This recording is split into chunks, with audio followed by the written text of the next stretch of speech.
now okay, so now it's simulcasting on I your end too. okay, so now I can't. Now you gotta. Oh, where is it? IG. Okay, so that's the IG, and then it's this girl. Wait, this girl. Okay, I see it. Can you Here we see it go. now? Yep, Okay. there it is. Well, Now you got look to at the play it on sentence. your end. Look at the sentence. Well, hold on a minute. It's kind of small. Let me blow up my screen. Put it in full screen. Okay, I see. It said the colonel asked the choir to what is that? Accommodate the governor's schedule. Okay. All right. So look at her reaction. And this is they say these kids can't. They can't read. They can't read cursive, and then they cannot read. Let alone look how she tries. What the fuck does that say? Why am I reading this? No, I'm not reading this. This is a whole bunch of bullshit. The colonel asked the choir to accommodate the governor's schedule. What does that mean? He's asking the choir to accommodate to the governor's schedule, right? Yeah, in your own words. There's a governor's schedule, and so the colonel is asking the choir to accommodate to it. In your own words. I don't know. What does it mean? The colonel asked the choir to accommodate the governor's schedule. What did that So you see, she could read it, and the white boy read it, right? The other girl couldn't read it, and then they're asking. Now he's asking them to explain what that means. So now this is not just reading. This is also comprehension. Go ahead. Look. Right? They asked the people to sing for the governor's schedule. I don't know what this means. The colonel asked the choir to accommodate the governor's schedule. What does that mean? He asked the choir to accommodate. I don't know. I don't know, bro. It means he asked them to read the schedule. So like, The colonel asked the choir to accommodate the governor's schedule. The who? She said the colonel. I mean, it is spelled like that. I used to say it like that when I was a kid, but when I got older, I learned to pronounce colonel. But she in high school, so she been learning how to pronounce it. Yeah. Okay. What does that mean? To sing with the governor. What the fuck does that say? Okay, so look, here's that one.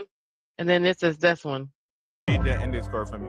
She wore a Okay, so the card says she wore a silhouette of clothing that were extraordinary, but somewhat. What is that last word? I can't see it. That's like Gucci. Okay. Okay. Let's see what the sentence says. suit clothes that were. Who's this for? She couldn't even say silhouette. Extraordinary, but Right, but her nails done. She got a cell phone. She got that bust down though. somewhat She wearing some jacket. She on the team. like Gertrude. Now explain what that means. I don't know. She wore a sahalat of clothes that were Really? extraordinary, whatever, bro. What? Whatever, bro. What? But somewhat gooch. What does that mean? She wore a lot. Wait, she wore. Bro, I don't know, bro. Can you take the card back, please? She wore a. Oh baby. She wore a silhouette of clothes that were. Bitch, I don't know that word. She got to the word extraordinary. Oh my God. It said, bitch, I don't know that word. I don't even know how to read. I don't know why I did this. She wore a silhouette of clothes A silhouette. Go ahead. that were extraordinary, but somewhat gosh. All right, now what does that mean? I have no idea. Like his clothes was nice or something like that. She wore a. I don't know what this should say. I don't know what this should say. I don't know what this should say. It's so cool for them to be stupid. They rather be like, I don't know Oh what this should my. say. But silhouette, she wore a silhouette of clothing that was somewhat goth. And then they're asking them Oh, now that's what what that is last word was. Goth. That was that last word. correct. A silhouette of clothing that was extraordinarily somewhat Gothic. goth, right? Gothic. gothic. Okay. Oh, But even still, Hustler, they got to the word extraordinary and couldn't read that word. And then some of them didn't know how to pronounce silhouette. Right? They couldn't even get the right So at least if you're in the right syllable, you know what I'm saying? If you're in the right syllable phrase, even if you said silhouette, you trying, but the other kids couldn't even try. So what was you saying about our educational system? Well, I think that video kind of sums up what the hell is going on. Before I get into my video, let me say that kind of summed it up. But shout out to Centico, unpredictable, always at her pentacle. Welcome to the show, my lady. And shout out to Drip. Drip, he may be a trip, but he always offers wonderful tips. Welcome to the show. Hey, Drip. Hey, Sugar. Those two, I mean, I can understand these were like little kids, like 5, 6, 7-year-olds who can't pronounce this stuff. But come on, you damn near in high school. You can't even say extraordinary or silhouette. The same shit we learned when we was like at least in elementary and preschool. I mean, middle school. Or just how to attack the words, how to attack the phonetic part of it, right? Even if you said silhouette wrong, you could still get extraordinary because those are two actual root words that are put together. It's not like it's a word and it's two actual words. So it's like even if you did the whole count your syllables thing, extraordinary is two actual words. So you shouldn't get those two wrong. Yeah, extraordinary. I'm like, this is those two clips kind of summed up what I plan on talking about with my video. It's like, oh my God. And as far as that first one is concerned, old girl to know what the hell accommodate means. Accommodate means to fit into something, fit in. So I guess they want the choir to kind of, I don't know, schedule to sing a song for the colonel when you come in. I don't know. Accommodate means if you're coming to my hotel and I have accommodations for you, that means I have wine, water, soap. Well, that too. Okay. Right. So accommodate means to provide, to make adjustments and to provide something in addition, right? So that we want to accommodate your schedule. That he wanted them to say it in their own words, not to actually use the words to explain the definition. So if someone says, "Hey, if you come visit me, I'm going to accommodate you with transportation," which means I'm going to provide it. I'm going to make sure that it fits for you. It works for you. Okay. Right? Accommodate. We usually accept that as making it work for that person. Especially when we mess up something. So we want to make accommodations because we're going to do a little extra. Oh, we're so sorry, Mr. Hustler, about the poor service. Let me make some accommodations for you. The bill is paid for. I'm going to offer you a dessert. I'm going to make accommodations. I'm going to give you something I'm going to make an adjustment. I'm going to adhere to your benefit. So accommodating for the colonel's schedule is making sure that when you're going to sing is when he's ready, when he has time for you. That's how you say it in layman terms. Where the choir is going to sing when the colonel has time for him, has time for them. That's what you're doing. You're accommodating his schedule. Whenever he's got open time, the choir is going to perform. Other than that, they're waiting. But they couldn't even say it in their own words, right? So they didn't understand what they read to even tell you to even say it. You see that? How me and you just did it because we understood what we read. They didn't even understand what they were reading to even say what this could possibly mean in my own words. Mm-hmm. I mean, you summed it up better than I did, but that's kind of what I was getting at. Fit in, make arrangements, provide something. Yes, that's a better, right, make arrangements. Even if they said that, even if they questioned, it was like accommodations, like, does that mean make arrangements? You would have been on the right track. But they said, I don't know what the fuck this means. And we all know what the word silhouette. And we all know what silhouette means. It's just like a dark or shaded. It's like a shade of darkness to where you can only see the outline of something, not the whole thing. Right. A silhouette would be a synonym of silhouette would be an outline, right? A shadow. Yeah. Even if they said shadow, they're on the right track. You see what I'm saying? But they're not. But you saw for yourself, those kids were nowhere close to the right track because they had no idea what silhouette, how to pronounce it, let alone what does it mean. Even to see how to attack the sentence, to break it down and take each word by itself and says, well, what does this word mean? That'll take but a couple seconds when you think about the woman. I know that's a woman. Okay, so I'm good right there. She had a silhouette. So what's a silhouette? Oh, a silhouette. It's like, is it like a shadow? Okay, she had a shadow. Okay, outline. You see what I'm saying? There's missing something in that part of the education because we can break it down and figure it out by breaking down the sentence word by word. They couldn't even get that far. And these are your leaders for tomorrow. That's a lead I'm not gonna follow. These are your leaders. You're your hero. Mm-hmm. How you gonna be a hero when you need saving yourself? Just saying. Well, they can't read, so they're gonna be waiting on you to explain to them what they're supposed to go do, how to save you. Yeah. Okay, here's my video. Shout out to Shira on the wall. Okay. that's a crazy name. Shira. Yeah. She Like says He-Man. Gen Alpha can't read is getting worse. Oh boy. Mm-hmm. My students can't read. Okay, to kind of tie into the video that you showed us earlier, Mm-hmm. let's take a look at this one. But first, let me say what up to who is this? Ellie Croissant. How you doing? And shout out to IB Woden. Thank y'all for stopping Hey, by IB as well. Woden. Feel free to chime in. Let me just fix this real quick. Okay, there we go. Full screen. All right, let's get into this. Fair use. My students can't read. They're not recognizing. 6'7". What is that? That thing that boy invented, that was the number game or number thing, whatever it is.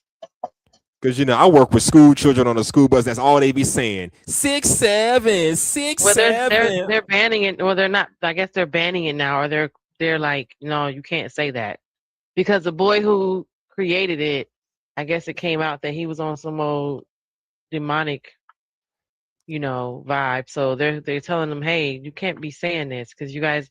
I told a little kid, I'm like, do you even know what it's from and why you're saying it and what it means? And they're like, no, we don't even care. 6'7", 6'7". I'm like, you could be calling a spirit into your world, into your life, And then I showed him the video about the guy who said he made it up because he knew that the kids would follow, and y'all so stupid. Yeah. Oh no! Either these kids are like me and don't believe in all that superstitious bullshit, or maybe they just don't know no better. I don't know.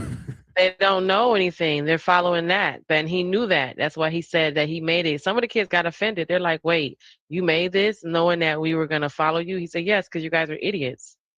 And now the other kids were like, 6'7", 6'7". No, it's harmless. So yeah, they have no idea what it means and what they're doing behind it. Now, we used to say stuff like this when we were kids, but the only difference between us is that we kind of had some understanding what this stuff meant, and we knew when to say it and when not to say it. And you was legit scared. Like if somebody said go in there and say Candyman 3 times, you was like, hell no. I'm not. I've seen the movie, so I already know. Or you say, what was it? Bloody Mary. Remember Bloody Mary? Yeah, you knew enough to be like, if someone came back behind you and you was up here screaming 6'7", they was like, nah, hustler, that got some demonic influence behind it. You're gonna be like, hello. That's like saying Candyman. Let me stop saying the two damn numbers, because it's equivalent to saying Bloody Mary and Candyman. But after you tell these kids these days that, they like, okay, and that was just a movie. So they don't even believe that it could be you could be doing something with it. Don't even believe that much. So at least we was scared back then. We was like, nah, forget that. I'm gonna stop doing it. Yeah. I mean, as a kid, I didn't believe all this superstitious shit, but I wasn't gonna test it out. Right. I was told breaking a mirror or walking under a ladder is bad luck, but did I ever do it? Nope. Exactly. So right. So in these kids these days, they'll go do it because they be like, so what? Ain't nothing gonna happen. Okay, that's what. Listen, the evidence of ain't nothing happening is us not doing it. That's how you know ain't nothing gonna happen. We didn't do that shit. Wait, tell them go home and say two Hail Marys and one Our Father. Yeah, I'd be already. They don't believe you. You could Hail Mary and Our Father prayer. You go. They don't believe you. At least we was just scared enough to be like, oh, they talking about 6'7" is demonic. Okay, that's the end of that. We ain't gonna be saying it no more. These kids is pushing the envelope. Yeah, they are. All right, let's get back into this. Fair use. Letters, they're not recognizing letter sounds. Attention spans are waning because everything is high stimulation. They can just scroll, watch less than a minute. We are in a crisis mode in American schools. The kids can't read, write, or remember anything or use their imagination. What'd you say, Genesis? I watched the black guy. He has a thing too where he talks about the kids each day. He talks about what they can't read and what they can. Yeah, him. He does a lot of content like that. Yeah. He breaks it down, but he's really good too with like de-escalating when he gives you like stuff like that to do. Like the kid came in hysterical, crying, this I had to do this and this. Like I like him. But I was just giving that little shout out to him. He's a good. The other lady, I don't know.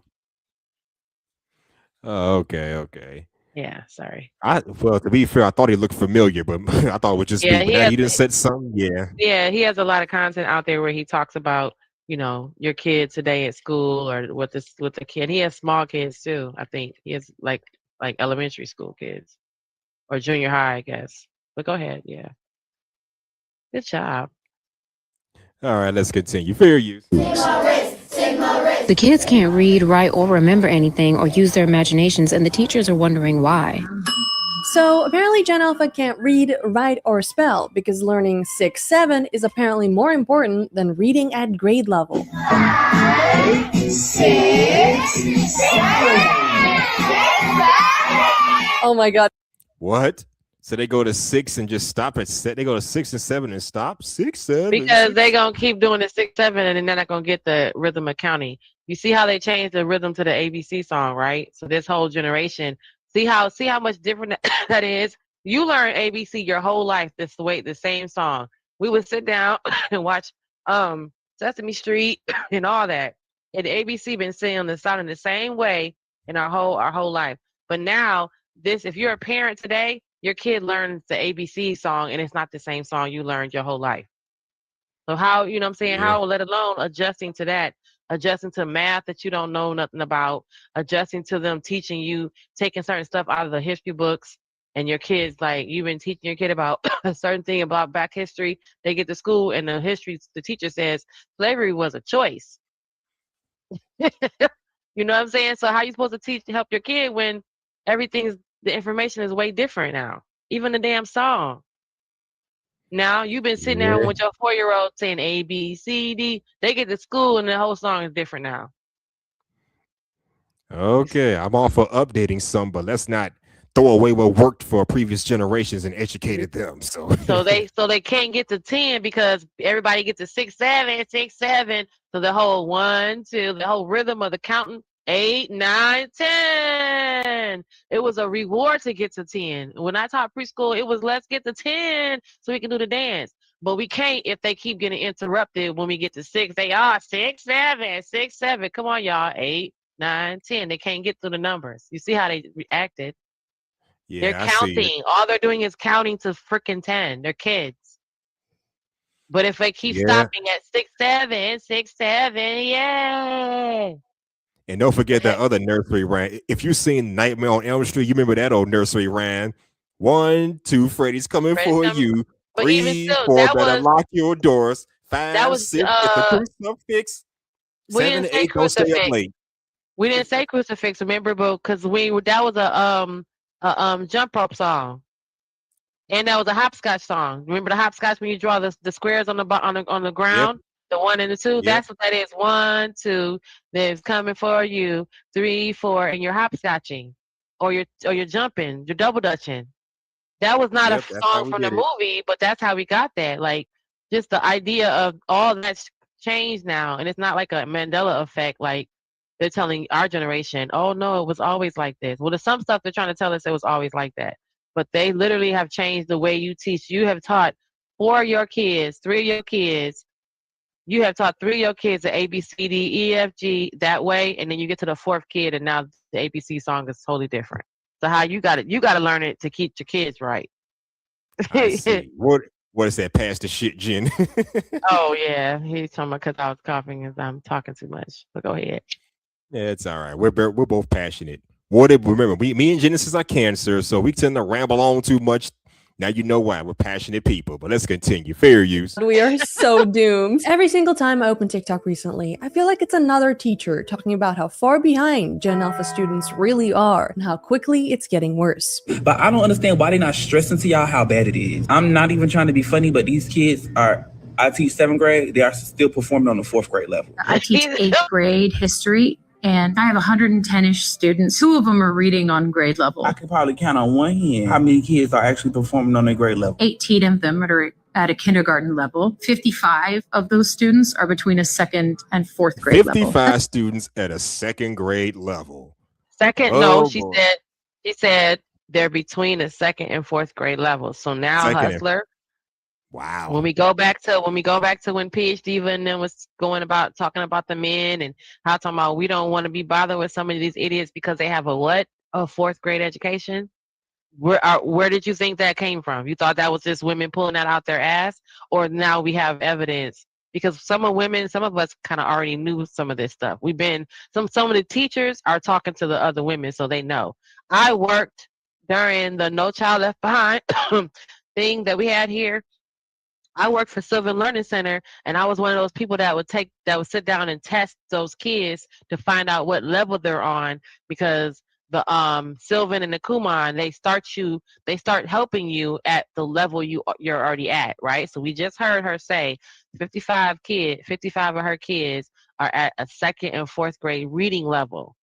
When I'm testing the child on the notes at Sylvan Learning Center, I have to start off if the child is sitting in front of me and that's a 11th grader, I'm gonna start off with 11th grade reading. But then when they go to read, they can't. You just saw those high school students couldn't read that sentence. Then if they can't read the sentence, Hustler, we have to go down to 10th grade. They can't read. They have to read and comprehend. So they got to read it, tell me what they read, and then answer a question. If they can't, we got to go down to 9th grade. And that's how we found out way back then that we had 16 and 17-year-old kids that read on a 4th grade reading level in real life. So they ain't lying. And that's not some mess that we pulling out our butts because we hate men.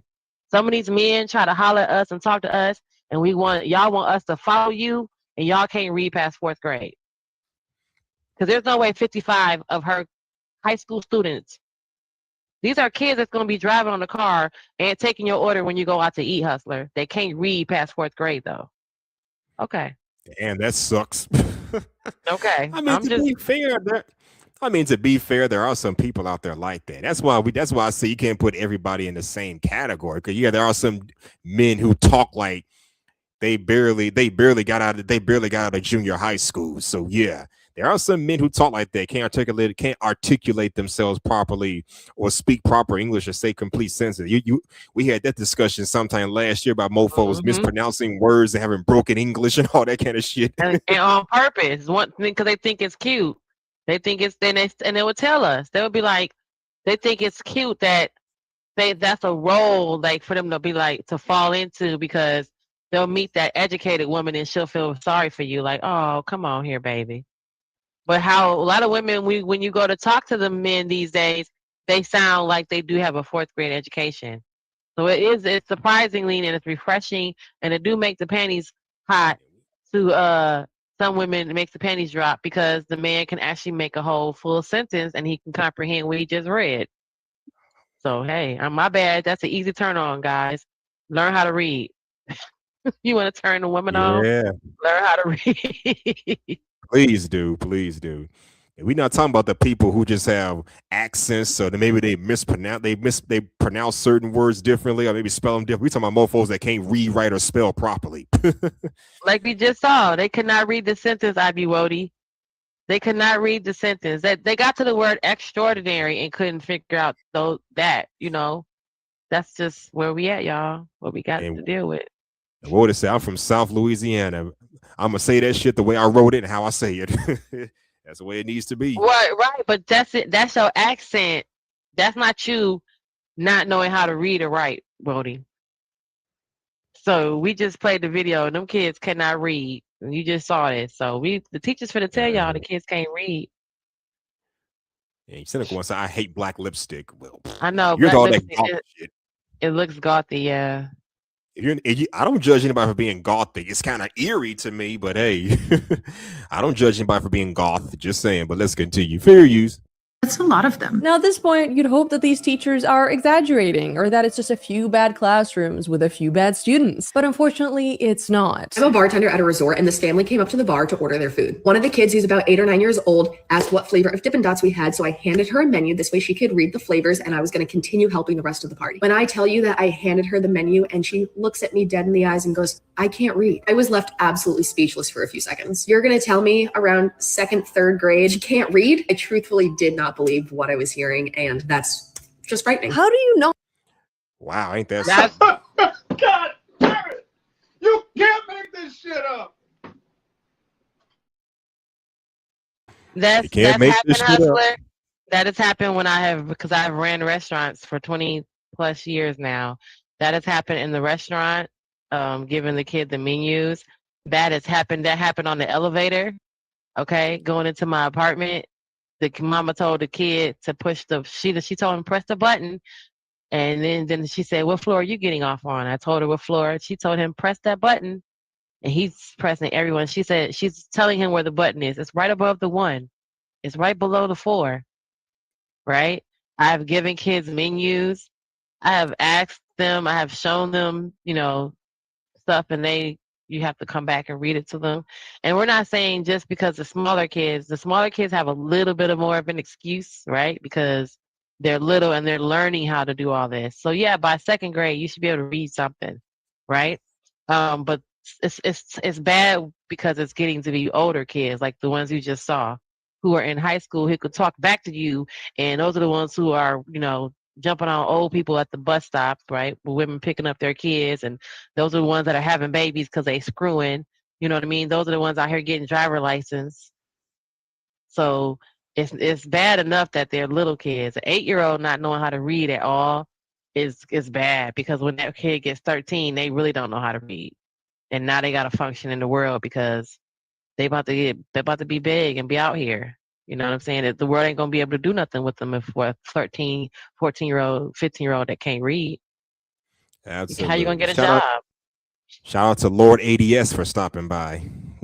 Hey, because we're going to be old, and they're going to be answering the phones and picking you up in Ubers and checking you at the hospital and shit, right?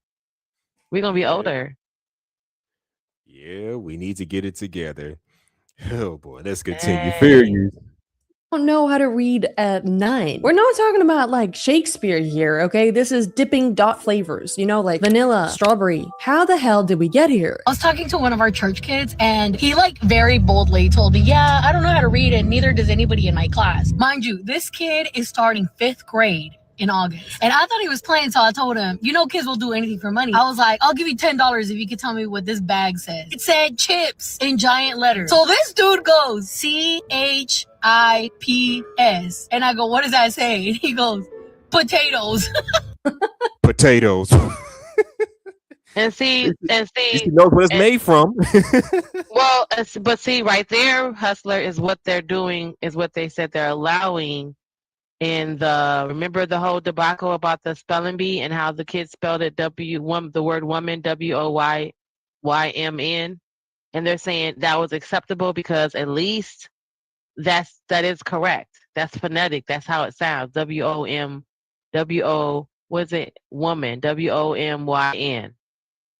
Well, for all our life, the word woman is spelled WOMAN, right? Yes. So why would you?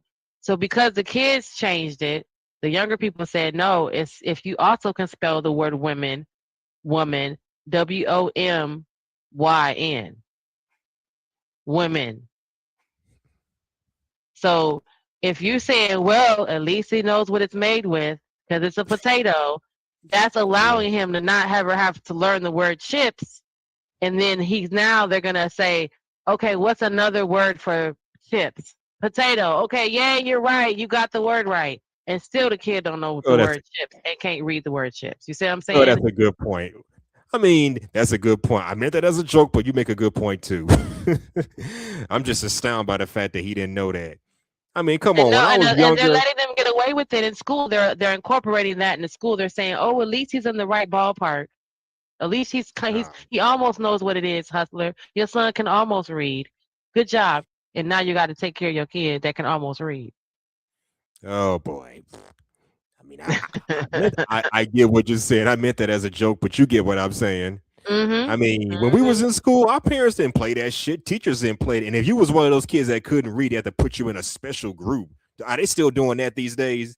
We're trying to group everybody in the same those category. kids, they do have special for like because even my sister had like math, where she needed math to slow down.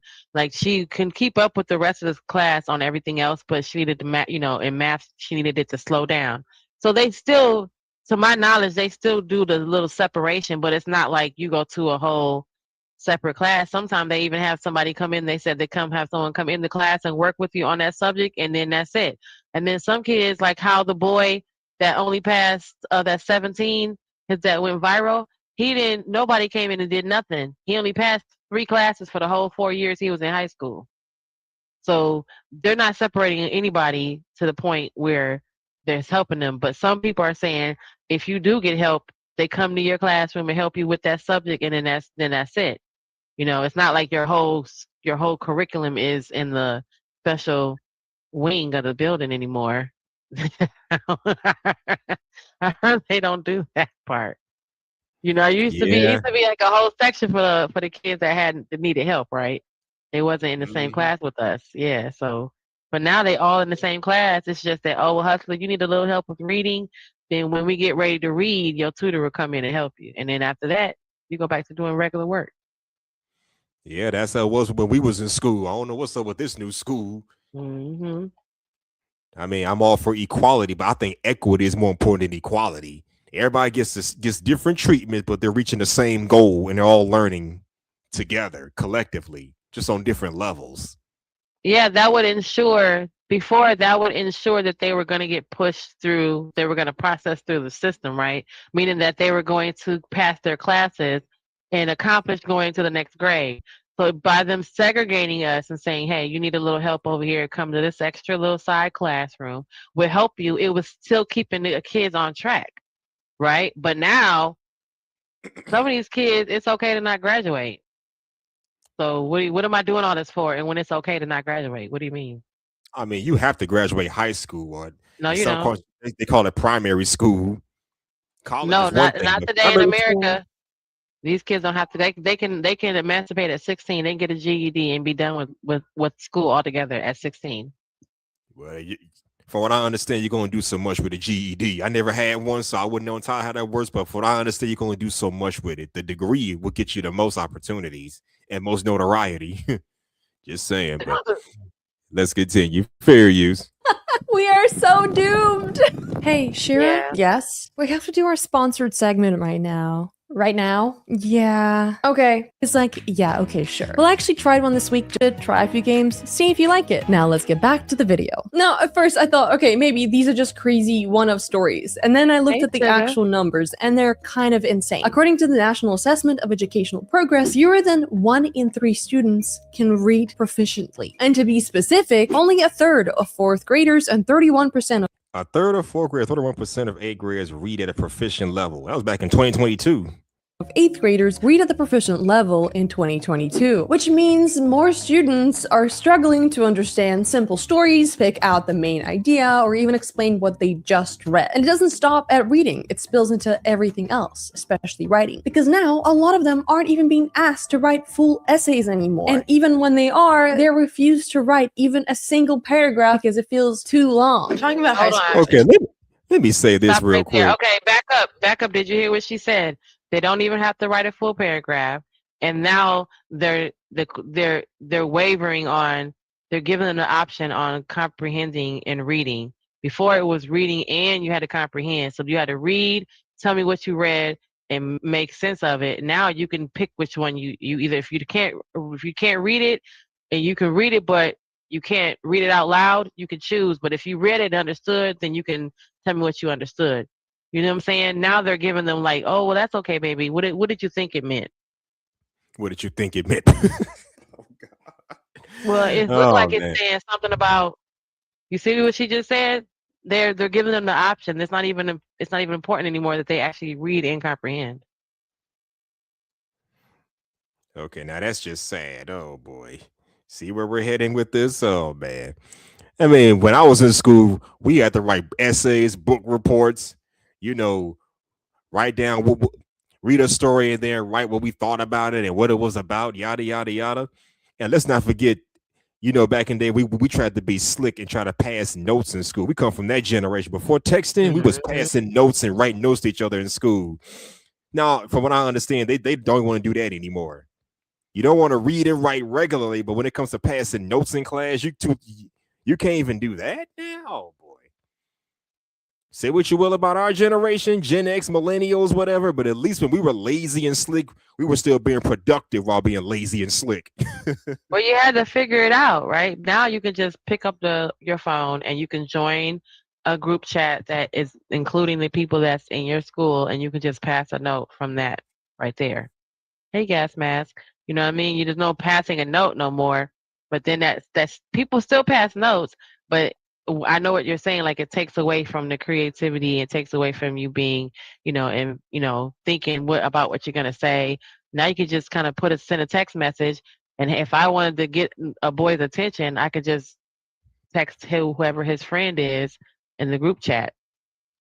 You know what I mean? There's no passing anything. Just me and you talking. Because the whole thing about the note was either I'm dropping the note off if I'm walking past your desk, or you pass it to someone to pass it to me. And you know what I'm saying? The whole secrecy, like, ooh, look what's happening. None of that's happening either, because we're on a group chat. So the whole thing is gone. Yeah, that is wild. I mean, now these kids can just text and send little goofy emojis, and don't get me started with those goddamn acronyms and shit. WTF? Yeah. Exactly, won't it? What? Right? And they be like, "Hey, girl, you want to go out? Well, you want to sit together when we all go to the skate park?" And they be like, "Yeah." Okay, so now that would have been the note passed around, and looking at me at lunch, and all that happened. But none of that got to happen no more. So I could just group chat everybody and be like, yo, and make a plan, and everybody going to be there, and so will you. I don't got to even walk up to you and invite you on a date. You're going to be, because that's how the kids are rolling. They don't even got a one-on-one no more. The whole anxiety of the note and all that was having to be like, here comes Hustler. He's going to ask me to the dance. He's going to ask me out. Now you ain't got to do all that. You just be like, is you going to the party, girl? I see you there. And now we go together. Yeah, none of that. Conventional to digital, man. Oh yeah, man. None of that. No more. No romance in it. None of that is in there. No butterflies. The fuck you get a butterfly from a text message? Nope. So yeah, it does kill the authenticity of what it was like to be creative when it came to writing. When it came to writing and making notes in class. Mm-hmm. All right, let's you gotta continue. trust who you can give it to. You can't just give it to everybody. Your homeboy, you know what I'm saying? Because your people will out you. So, you got to trust who you give it to. Like, and that's another thing. It gave you, it allowed you to decipher who can you trust with this information. Who got to trust with this information. Yep, that part too. Like, oh no, you got a big mouth. No, you're gonna read my note. So you got to be like, give this to Hustler. I don't trust your ass. I don't trust your ass. Give this to Hustler. The only person I can trust with this. Give it to Hustler. Mm-hmm. I like you, Genesis, but I can't trust Water to be secretive. Be like, hey, don't say it was from me, buddy. Mm-hmm. See? You have to decipher who can you trust and who can you not trust. Mm-hmm. All right, let's continue. Fair use. It's 10th grade now. If I ask a child to handwrite something, even just a paragraph, 5 sentences, basic paragraph, they roll their eyes, they throw tantrums, they get really, really unruly. And don't get me even started on their spelling. Read this word. Betwin. What? Betwin. What? Betwin? It's between, goddammit. What? Betwin. Okay, just making sure. Thank you. Okay, I get it. Spell. Just making sure. Thank you. Are you serious? Well, we got to extraordinary. At least extraordinary is 2 actual words that you can put together. Between is not. You know what I mean? I get how.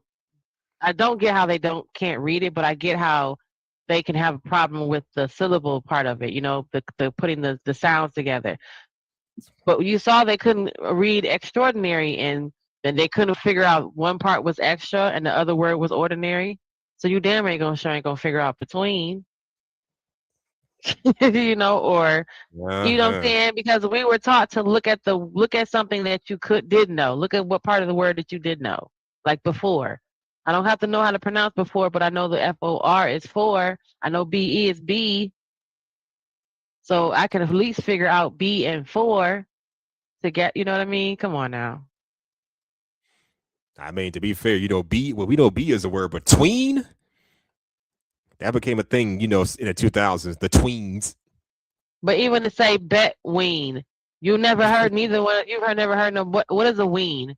See, that would be the other part of the logic. When you came to your grandma or your old school teacher, your auntie with that crap, talking about some between, they'd have been like, "What the hell is a wean?"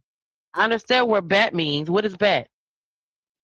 And they make you sit there and explain what the word bet means, and you look and you'll be sitting there feeling stupid that you said wean, and you know that's not what the hell that word means. You don't even know what the hell a wean is.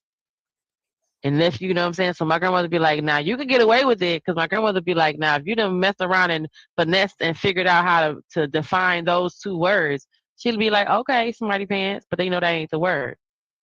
But even still, what the hell you doing? You don't. What the hell is between? Ever? Right.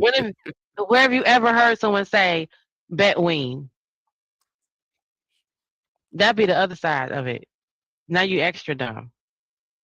Absolutely. Oh man, this is crazy, but let's continue. Fair use. Spelling is hard, yeah. Trust me, I know I had to learn English when I was 11, and a lot of English words make absolutely no sense. For example, the word choir. Because when you first hear the word choir, okay, you break it up. Choir. So you come to the logical conclusion that it's spelled like this, choir. And then you find out how it's actually spelled, queer. and it's spelled like this. No.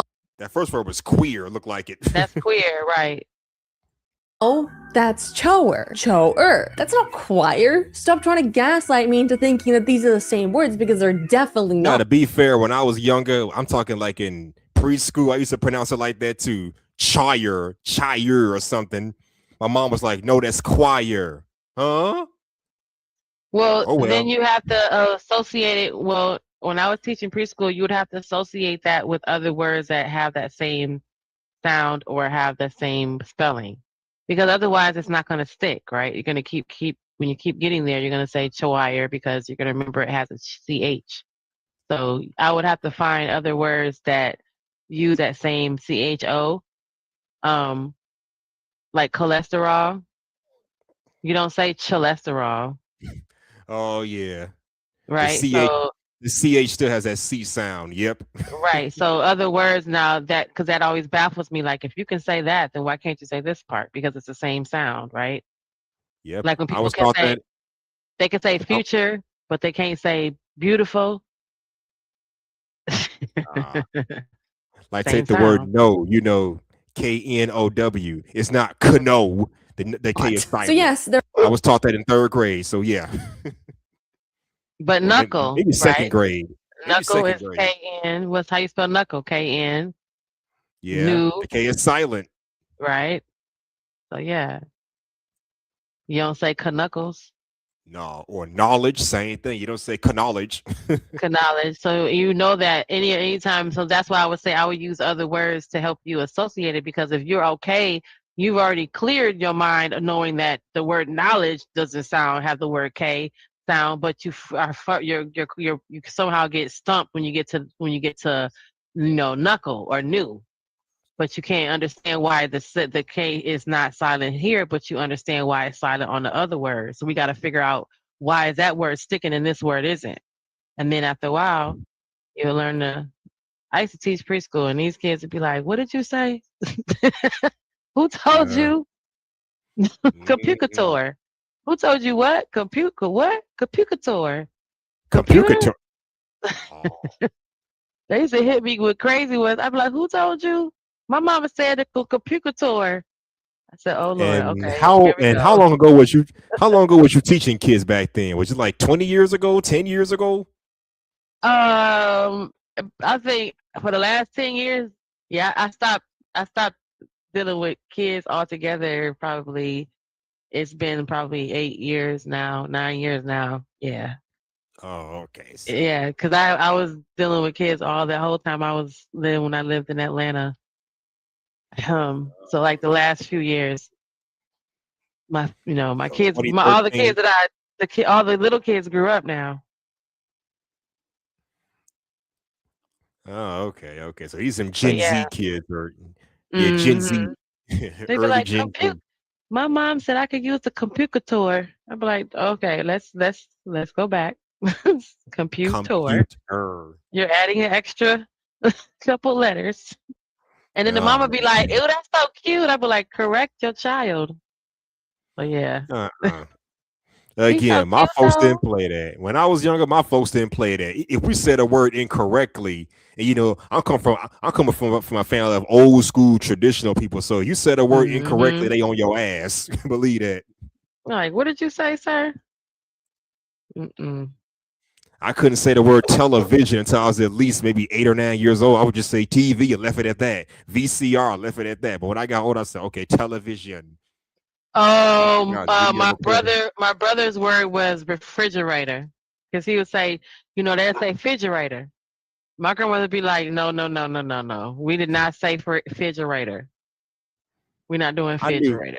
I knew people that used to say that. Remember, I come from the city. I knew people that used to say that.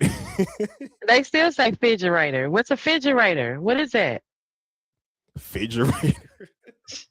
Where's the refridge? Why is it? Because it's where's the re part? What happened to that part? Yeah. Yeah, I knew people back in the day when I was younger. They used to say that. I'm like, really? Mm-hmm. Oh, that's so cute. Look at little Hustle talking about refrigerator. And now he grown talking about refrigerator. Yeah. All right, let's continue. Fair use. There are going to be a lot of confusing words you're going to come across. But the word between? Really? Showing me how to spell between. Bethine. Bethine. Where's the W? I'm guessing that's supposed to be it, but let's more like a BETH rather than a W. I don't know. Either she didn't write either she didn't write it correctly, or that's a whole cursive H. I don't know. Let's continue. Is that H? Is that a W? No, that's an H. I'm sorry, but how do you She even said it was an H. There you go. get from TH, to W? Well, you get there by not learning the alphabet properly all the way back in kindergarten. Kindergarten is a crucial stage in a child's education journey where they begin to acquire foundational literacy skills. However, some children may face challenges in developing those skills, which can have long-lasting implications for their academic success. And yes, that sounds very academic and serious, but the idea is actually really simple. And it's if you fall behind in reading, you'll fall behind basically in every other subject, since, reading is kind of like an essential life skill. It's like trying to play a video game with no controller and wondering why you keep losing, or trying to build IKEA furniture with no instructions, or trying to bake a cake with half of the ingredients missing. You get the point. I say this with the utmost love and patience that I can say. Y'all, the literacy rates right now are insane. I teach first grade. Kids aren't reading. They're not recognizing letters. They're not recognizing letter sounds. I have students that can't recognize their letter sound. We got to do something. And some of you are probably thinking oh, some kids are just slower than others. They'll catch up. Well, a longitudinal study following students from 1st to 4th grade found that the poor 1st grade reader almost inevitably remains a poor reader by the end of 4th grade. So no, they don't just magically catch up. If you don't Yeah, you don't just magically learn how to read overnight. You got to be taught the shit properly, just like we were taught.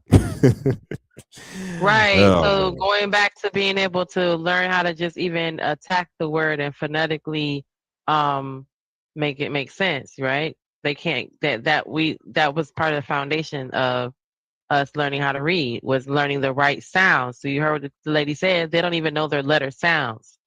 So they don't know that the k, the CK k, the CH k, the actual letter k, the letter C k, right? Kite, cat, choir, the Q letter, the letter Q, U, K. Yeah, like quit, quiver, queer, quiet. Yep. All that K, and they don't know the difference between all of them. And then I even made a joke about, we joke sometime about, how sometimes these are the bad part about it, Hustler, is that these young people, we're talking about kids. Look, me and you, we're talking about little kids right now, right? We're talking about elementary school kids. But what we forgot, we just saw the video of high school kids. So that means these little ninjas is not too far behind, about to be 19, 20, 21, and they still can't read Extraordinary Silhouette. The woman had a silhouette that was made extraordinary, and making the accommodations for the colonial. They can't read that at that point at 16, 17, and they supposed to be what? Now we make jokes about that because they text you and they talk to you and they say, "Oh, mines." They don't know the there, and there. They can't figure out the different sounds of C and K. And they definitely can't get past that to even get to the point of actually using the proper grammar and using words in the right tense. So they using the wrong letters, and then they're using the wrong words. You see how it go together? Because they don't even know the sounds that's what they just done. They're not even pronouncing the word correctly to get the spelling to make them make sense. So when they talking and writing, that's why they failing all together on comprehension. Because you think about even when they reading, they can't make sense of the word in front of them because they have no idea what that sound is. Because they might even know it, but they don't know that they even know what it is. It's just crazy. And you see how they be like, that thing, what that girl say? That paper said a bunch of shit on it. That paper said it was some words on the paper. Everybody else was reading words, and how come she couldn't find no words? Good question, man. Oh man, this is this is some wild shit right here. But let's continue. Tackle reading problems early. They don't just go away; they get worse, and that's how you get high school students who still don't know the alphabet. Every year that I've ever taught band, at the beginning of the year, when you're dealing with beginner musicians, the first thing that you do is teach them how to read notes on a music staff. And usually what I see in my classes when students are having a hard time identifying the note names on the staff, most of the time these issues have to deal with them not understanding that there's a line space, alternating orders. But this past year, it was different. A lot of these kids would not even use alphabet symbols. They would be making up symbols. They would not even know how to write A, B, C, D, E, F, G on their piece of paper. They would also have issues not knowing alphabetical order in general. So if they knew how to write A, B, C, D, E, F, G, they couldn't answer to me what letter would come after C in the alphabet. And I'm not just talking one or two kids in the class. I'm talking closer to 50%. That's half of them. Damn, that's over half of them. You see what she says? They're not even recognizing the order of what comes what, and then not recognizing that in the it's just like on the piece of paper. On your paper, there's a line space. What the entire hell? How you not recognizing where stuff's supposed to go? And then you move over to music. Yeah. I can read a treble clef and a bass clef. Once you learn how to read music, I don't know if everybody like me, but you just don't forget how to not read music. How to read music once you learn how to read music. So it's still line space. When has it not been line space? It hasn't. Now, to be fair, I never learned how to read music. I never learned how to read music myself. But my mother can do it better than I can because she's been playing the piano since I was a little kid. I'm talking 30 plus years of practicing on the piano and watching all the little tutorials and shit. Mm-hmm. So she could probably read music better than I can. But come on, even I understand the alphabets. Jesus. But look at that. You saw what that image was behind her. You know that. See, and look at the logic, okay? Because you know the alphabet and the order that the letters come in. Look at that, right? So, okay, this is why some people who can read music, it's not like it's hard to read music because it's still line space, right? And then everybody understands the do, re, mi, fa, sol, la, ti, do. That's always how that's going to sound. It's the point, Hustler, is that you can make sense of what I just said, right? You can say do, re, mi, fa, sol, la, ti, do. So you know those notes have to go up or down, right? Because up means high. Low, down means low. So you can make sense of it. Imagine trying to tell someone that and they're not understanding that there's letters on the lines. You just looked at it. Yeah, it makes sense when you put it like that. It makes sense. What? They're like, what is this? They're making up letters? What? Yeah. They're making up their own symbol because they can't read the goddamn alphabet. Oh boy, ain't that about fun? What? I'm trying not to laugh because this is a bad matter, but I don't know. It's just How do you astonishing. make up letters? Can I make up zeros on my check? What we doing? Mm-hmm. How do you make up letters? I don't know. She said substitute letters for symbols. I don't know, but let's continue. Fair use. Probably thinking that this is like, first grade, second grade, maybe third grade students. No, try seventh graders. And we're not also just talking about sixth graders. We're talking about sixth, seventh, and eighth graders. Kids that are about to go into high school. Not knowing music notes, that's completely normal. But not knowing the alphabet, that's a problem. But not knowing the alphabet in seventh grade, that's terrifying. Okay, we gotta go back to the basics, like A, B, C, D, E, F, G. Because clearly we skipped a few steps I love Mario Paint. there, right? Let's send them back. They would be making up symbols. Now, the strangest part of all of this is that Gen Alpha actually reads more words per day than any other generation in human history. That's right. They're the first generation to fully grow up immersed in digital technology with access to information at all times. Like, statistically, objectively, more access to words through captions, comments, and subtitles. So if exposure to words alone made you literate, these kids would probably be the most well-read, articulate children to ever exist in history. You would think Gotta be out here so. quoting. Say what, Genesis? What she just said, if just recognizing words, she said this generation actually reads more words than all of us before this generation, right? She just said that, right? They read more words a day, but it's primarily because of sight recognition. It's like how a kid, like a preschooler or a kindergartner reads. They read because they keep saying the same word over and over again. And then they make sense of the other words. That's why you can see a kid, that's why you could give them, like you can give the word carrot, right? And then you could give them the word car, and they know the word car, and they'll still say car when they see a carrot because they know that word car. They just, you know what I mean? So they're learning by sight words. But if you say carrot, now once they learn carrot, every time they see the CAR words together, anything like carbon dioxide, they're gonna be like carrot because they're recognizing a part of the word that they do know, and they'll say that part, and you'd be like, oh, that's not what that is, honey, but you were close. Not like how the little boy looked at the bag of chips and said potato.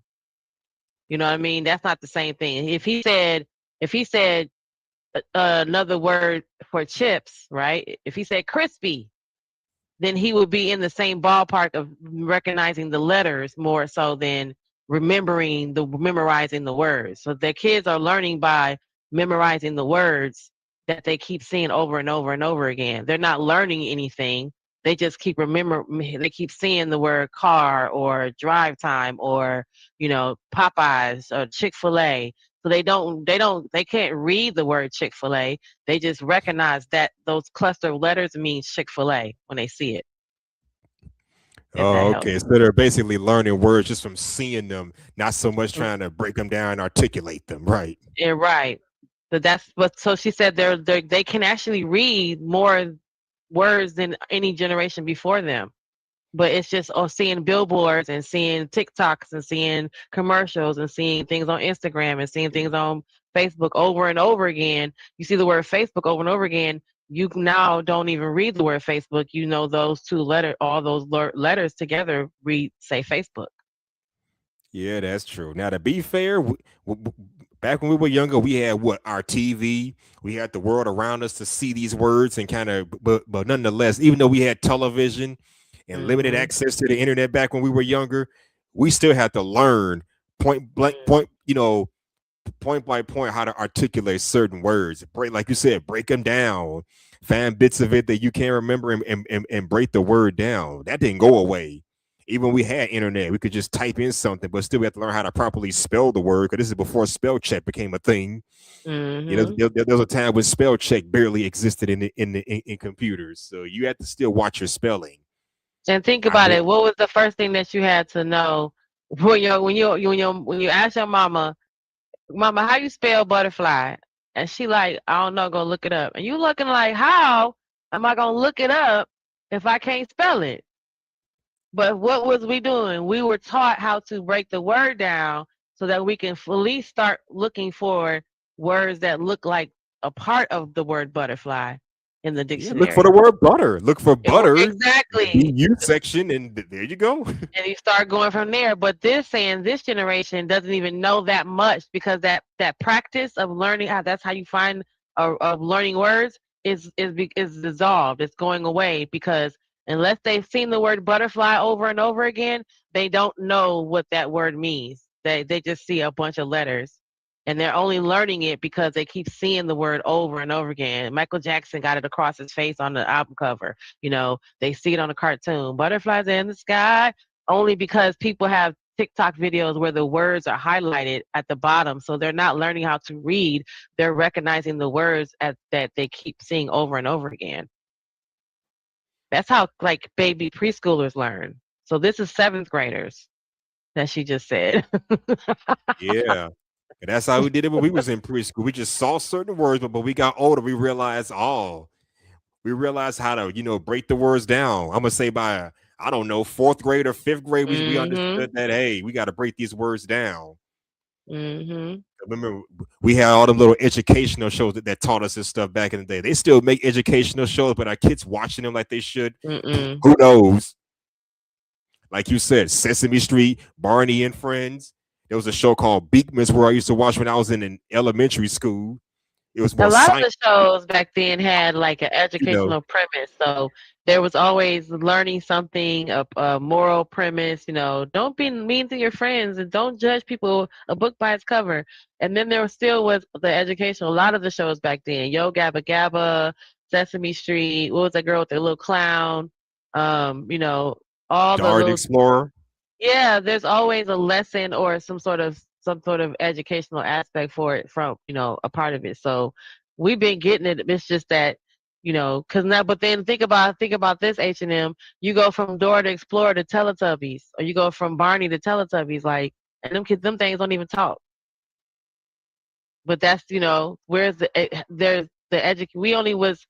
our cartoons, our stuff like that was educational field, It was filled up. We were looking forward to that, the countdown. How many butterflies do the count see? Count with me. 1. You know what I'm saying? That was a part of like how we understood things. Now you got a damn Teletubby who don't even talk. So I mean, we're happening. Our shit was different. I never watched Teletubbies, so I had no idea they couldn't speak. I'm like, okay. Yeah, them things don't talk. It's a whole hour of me. Oh, so they do make some kind of a sound. Any subtitle? Any subtitle translations? Like you see with the Japanese films was a subtitle? Nothing. Just no sound, no talking. So the kids are enamored with that. Cocomelon. Come on, think about what's teaching them right now that we can look at. Ain't no more Barney and Sesame Street. Where's that? I think Sesame Street is still around. I don't know.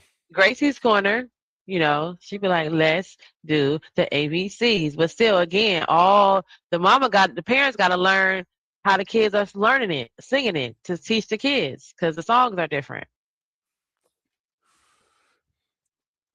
Yeah, that's the thing. We may have done our dirt when we were younger in the 20th century, but we still had to learn how to live life. We still had the educational tools to be able to articulate ourselves and do things correctly. These Gen Z, I'm just not seeing it with them. I know correctly. Yeah, and now my god kids, my 19-year-old godson, 24-year-old goddaughter, they're doing pretty good for themselves. They were raised by their father's pretty old school himself. We're both millennials. Well, they're on the other side of this this right here, right? So this is kids who are 14 and 15 because it's 7th graders, so that's 13 right now. So 7th grade. If your kids are 19 and 20 now, they got out of that. They're not part of this group of kids that can't read. They might be a part of the group of kids that started not knowing how to read. They might be the last group of kids that know how to read. Yeah, ain't that something? But Ain't yeah, that fair something? use. Fair. Not struggling to read Dipping Dot flavors. And she looks at me dead in the eyes and goes, I can't read. So what actually happened? Well, if you ask people, you'll get different answers every single time. Some will say it's TikTok, some will say it's the iPads, some say it's the pandemic, some say the parents or the teachers, or it's something All called of it. Skibbity Toilets, which apparently is not even a thing anymore, according to my sources.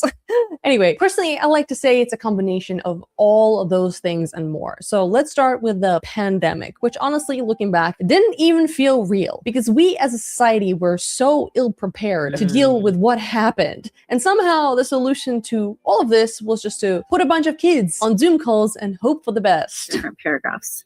Yes, Sarah? Oh, don't get me started with that shit. 6 years ago when that virus took off, oh my God. What about it? I think that virus made things worse because now kids got to sit at home and try to do all these little Zoom call meetings. Now my thing is this. You see, I work for a school bus district. I can barely get these kids to sit their asses down during the bus rides. So good luck trying to get them to sit their asses down in front of a goddamn webcam with no adult supervision around. You can't physically make them do anything at that point. Well, yeah, there was definitely some challenges that were going to come from that. But at the end of the day, I think we was kind of like, well, what are your options? Because these kids still have to go to school, right? Because they weren't sitting down at school either. It's just that they were what you were like. You're an autopilot going to school, right? At this point, you're autopilot. So and then the how you tend to act a certain way outside than you would act at home. So once all that changed, because you got to remember if you're raising your kid on that foundation, hey, he up here arguing with somebody. Y'all hear him? If you're raising your kid on that foundation, and you be like, well, don't act like this when you're not at home. Well, when they at home but they supposed to be at school. You know what I'm saying? Usually the good behavior be saved for going to school. But since they're not going to school, I can see that, like, well, how am I going to be, Yeah. I'm supposed to be good, but I'm supposed to save this good behavior for when I leave the house. I haven't done that yet. Yeah, and shout out to King Pix. And shout out to King Pix. Thank you for stopping by as well. He said, imagine having ChatGPT as a kid. I never write an essay. I write a single essay. I can imagine. Mm-hmm. You don't have to do nothing.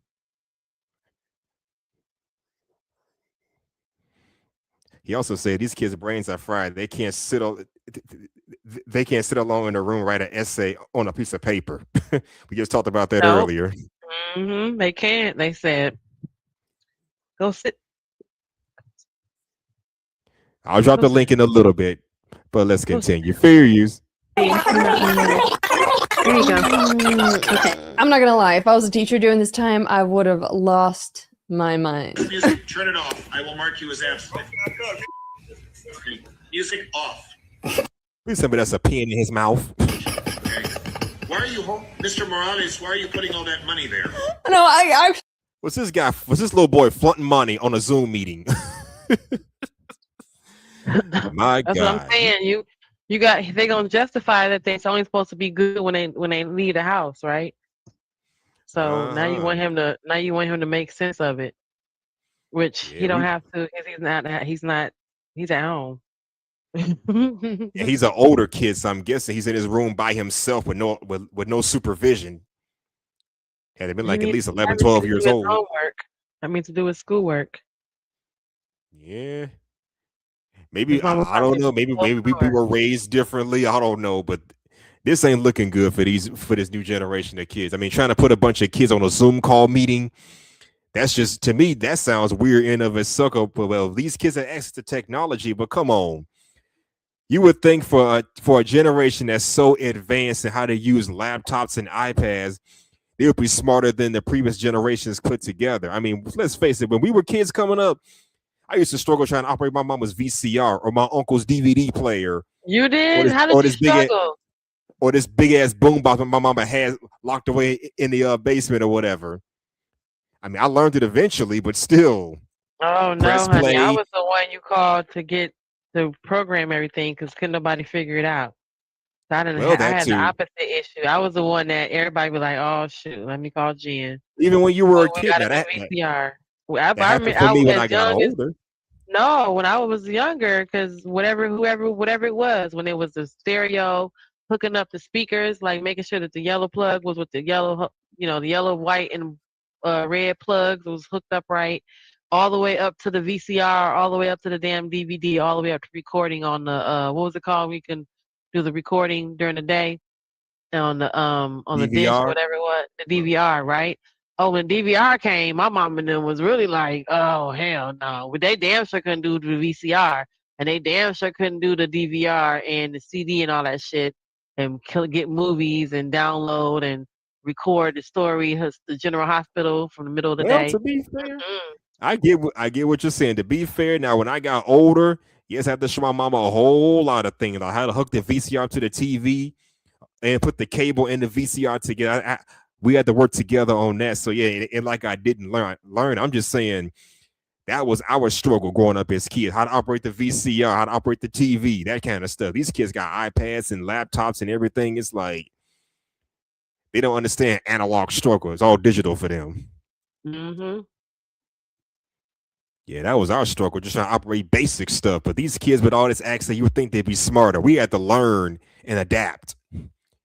Trial and error for us. For these kids, just everything is just at the push of a button. Yeah.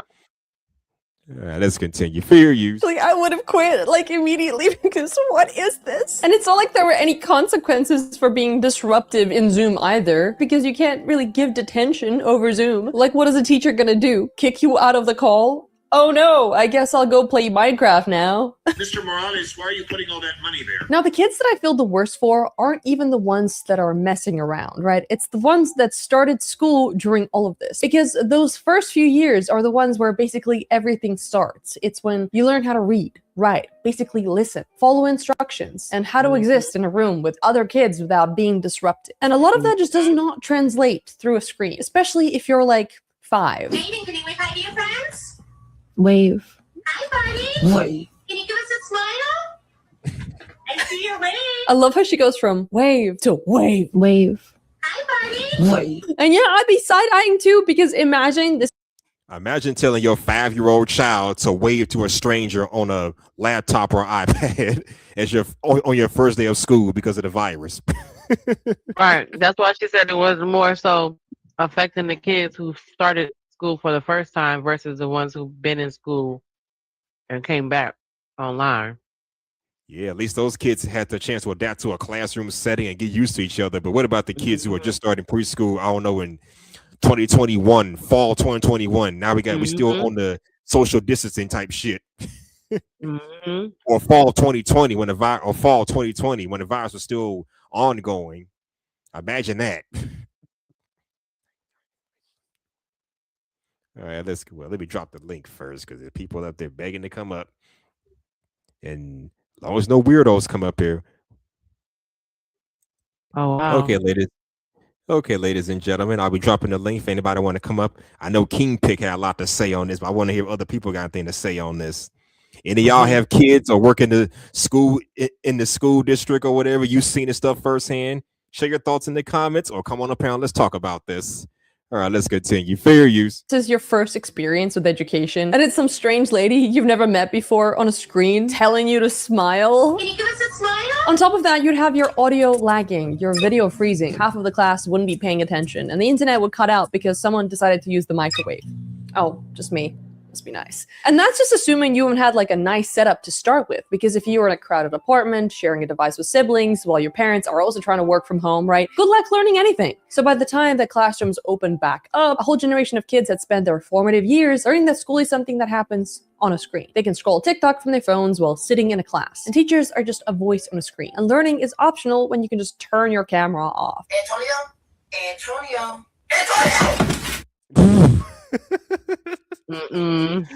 Oh my God, this is ridiculous. I mean, Kind of like how we did in school, playing our video games in between classes or trying to be slick and play it during class when the teacher ain't looking. But this is ridiculous. Again, we have to be proactive back when we were younger doing this kind of stuff. Now these kids could be just doing any and everything during a Zoom call meeting. You don't know what they're doing behind that camera. Well, off camera anyway. So yeah, this is crazy. He got the look at that. He got the tablet right here, and I don't know what he's playing up there. I'm guessing it's Fortnite, but he got that thing playing. Mhm. How you gonna play the game and listen to the teacher at the same time? I don't know. These folks can't even read. You know their attention spans can't be that damn great. Just saying. How class was during quarantine in 2020. Okay. Yes. Where were you?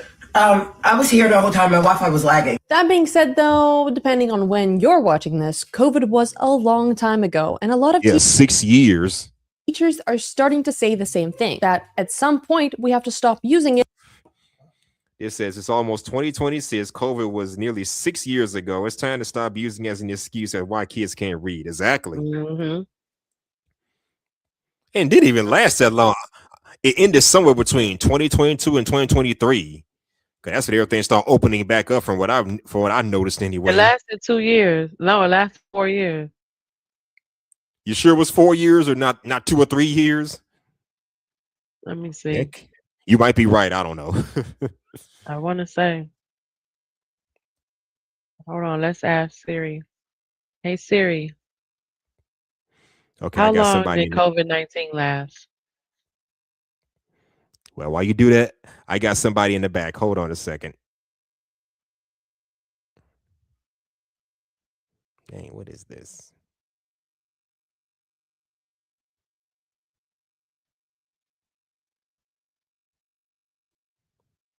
Ah, there it is. Dr. Steele, is that you?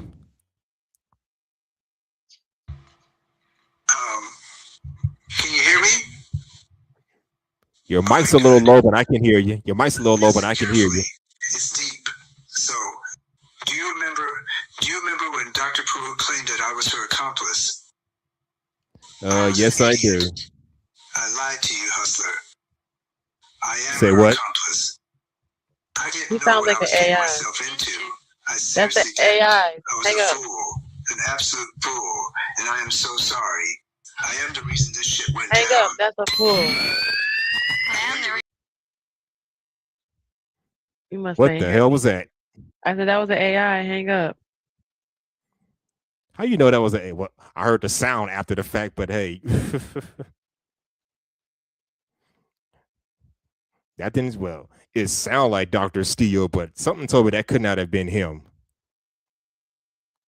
He didn't give me no greeting or anything. So see the kind of shit I gotta deal with. I'm surprised it don't happen on your end, but okay. Anyway, speak that anybody into want to my life. say what? I said, don't speak that into my life. I will. I'm not trying to jinx you. I'm just saying, but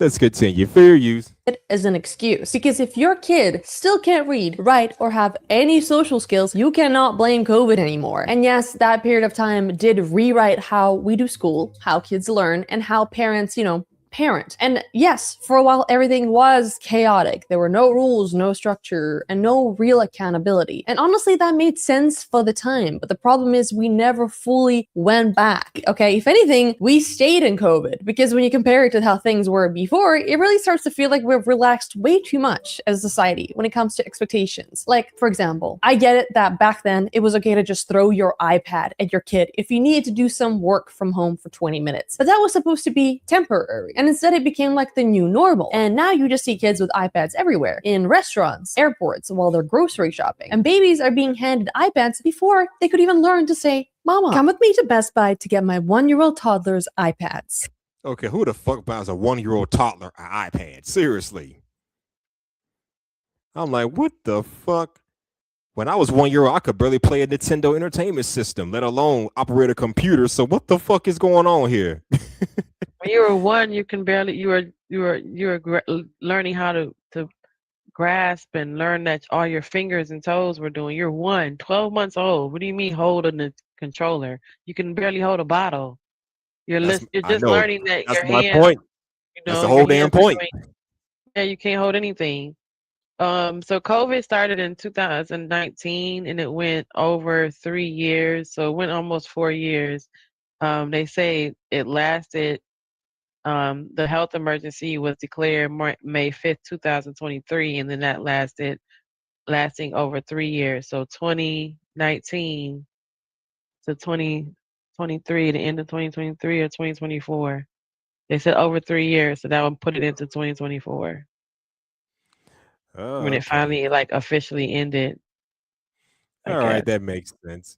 Yeah, that make So 4 now years, from what I understood, 3 years. I was told they've been talking about the virus ever since November of 2019, but nobody was paying attention. And I believe it because even back then I didn't even hear nothing about it until February of the following year. So it's possible it was going I on. caught it in October of 19, and then Damn. the person I was with, he caught it twice. So he caught it we caught it around the same time, and then in February, like you said, in February, that's when it was like declared something. Because when I went to the hospital for it, they just said I had like pneumonia, like upper respiratory infection, and when he went, they said he had the flu. Like they didn't know what they were calling it. Like everybody were going with the same symptoms, but we all were told something different. And then around February, like you said, that's when they realized, oh wait, people can catch it again. Because remember, people had been like, oh, I caught COVID twice. I've been had COVID 3 times. Some people only caught COVID once, and that was it. But then he caught it again. He got sick again, the same exact sick all over again. But that was by then when they knew what it was, and that's when we was wearing masks and all that. But yep. Oh, okay. Yeah. So that was about 2019. Yeah, that's just kind of how I remembered it. Mm-hmm. It wasn't even an emergency until like 2023, 2022. I'm gonna say 2 months. I'm gonna say 2 weeks after what's his name, basketball player Kobe Bryant passed away in that helicopter crash. That's when I started hearing about the virus. So end of February going into March. That's when they start, making it a big deal. That's what I was told anyway. Yeah. Mm-hmm. That's what I was told. It started in 2019, but we didn't start hearing about it until 2020. Mm-hmm. 2019, I was still going out having a good time. When I got off work or whatever on my off day, I was still going out. Nobody was wearing a mask or nothing. No testing or nothing. Everything was still in full swing. But let's continue. Fair use. Come to Best Buy with me and my baby girls. I am gonna buy them some iPads. Now, first I thought she was joking because what do you mean 1-year-olds are getting iPads? I thought she was gonna take them instead to a bookstore or maybe a game store. No, she's dead serious. Let me see how she looks with an iPad in her hand. Is it too big for you? She don't know what to do with the goddamn thing. What the fuck we talking about here? They're just pushing buttons. This is what parents are doing now. Buying their little kids iPads before they're old enough to speak. That's crazy. A lot of kids in my generation didn't get their first gaming console till they were at least in preschool. I'm talking 3, 4, 5, 6 years old. We barely knew how to operate a computer back then, but now we're giving toddlers, as in kids who are not even who are barely old enough to walk and talk on their own, iPads. What's this generation coming to? What is this generation coming to? What are they gonna do with an iPad? But it's gonna be a mess. That's not even the ones you get for a baby. You don't get that. You get them the knobby where it's got the big rubber border around us outside, and it's a big old. It has 6 buttons on it. It sings the same songs over and over again. You get them an iPad. You get them the little kiddie version of that. You know what I'm saying? That thing is a kid version of an iPad. You don't get them the real iPad. What's wrong with? Yeah, with the buttons kind of built with the buttons built into it. that kind of thing. Yeah, well, no, like they have the Nabi, right? My nephew had a Nabi, and it was like it's like an iPad. It's actually online. It's a computer, but it wasn't an iPad like how like that one looks like one that me and you can use. His iPad, it had a big old rubber border around it, so it was actually small, but the border made it big, right? And that way, if he dropped it and picked it off his little table, he would or stepped on it, whatever, he wouldn't break it. But it had like six touch buttons on it, and those were for the like ABC learning, numbers, songs, nighttime, rest and nappies, music. It had 6 controls, 6 buttons, 6 big, huge squares, and he would be able to touch the square, and he would touch the square, and it would play a song, and it would play 6 songs. Wasn't none of this iPad, but it looked like that though. It looked like an iPad. You know what I'm saying? It was the similar shape and similar. If you look it up, it's I think it's called a Nabi, and it's really basic. It's like a It's the same format and the same principle as the iPad, but it literally doesn't have any controls on it. You can't just jump on the internet. You can't be doing nothing. You're not flipping through anything. It has literally and the buttons that you push are shapes, so everything is learning. So on the Nabi, everything's learning. Even when it wakes up, it wakes up and it's like, "Good morning, hustler." It's today we're learning our ABCs. It like all does that. It's only built for babies. So what are you talking about iPad? That's an iPad me and you can use. That's an adult iPad, not a kid version of an iPad. That's crazy. They dropped that thing, it's over with. What do you mean? Yeah. It really is. Yeah, And the that's a kids good grow point. out of it as soon as they learn how to read, because it's after they learn the alphabets, because the same songs over and over again. So once you hit the A, B, C button, the same 6 songs pop up. So the kid can't even go online and do all this crazy stuff. So, and then it has this big old rubber border. So, what is a 1-year-old going to do with an iPad? Drop it. That's crazy. That's crazy. What the hell? How many times do we drop our parents' TV controls on the floor when we were kids? I mean, that's crazy, though. Look at them getting an iPad. Like, they're going off to college. Mm-hmm. I didn't get my first smartphone until I graduated college. Shit. That's All right, crazy. it is. Let's continue. Fair use. My goodness, they're so little. Okay, I decided on an iPad. I'm getting 2, of course. It's so crazy to think that I got my first iPhone when I was, I think, 14, and now 1-year-olds are getting iPads. What? Listen, I get it. Raising kids is really hard. I'm not pretending that it isn't. But is it so hard? The solution is just a screen millimeters away from their face with flashing colors and bouncing shapes to keep them entertained. Like, I feel like we skipped a few steps there, because all you really need to do to entertain like a 1-year-old is peekaboo. Like, That's how it was back in the day. We were entertained back in the day when we were toddlers. So hey, a 1-year-old. yeah, that's funny to a 1-year-old, but still, that's how we were entertained back then. Wow.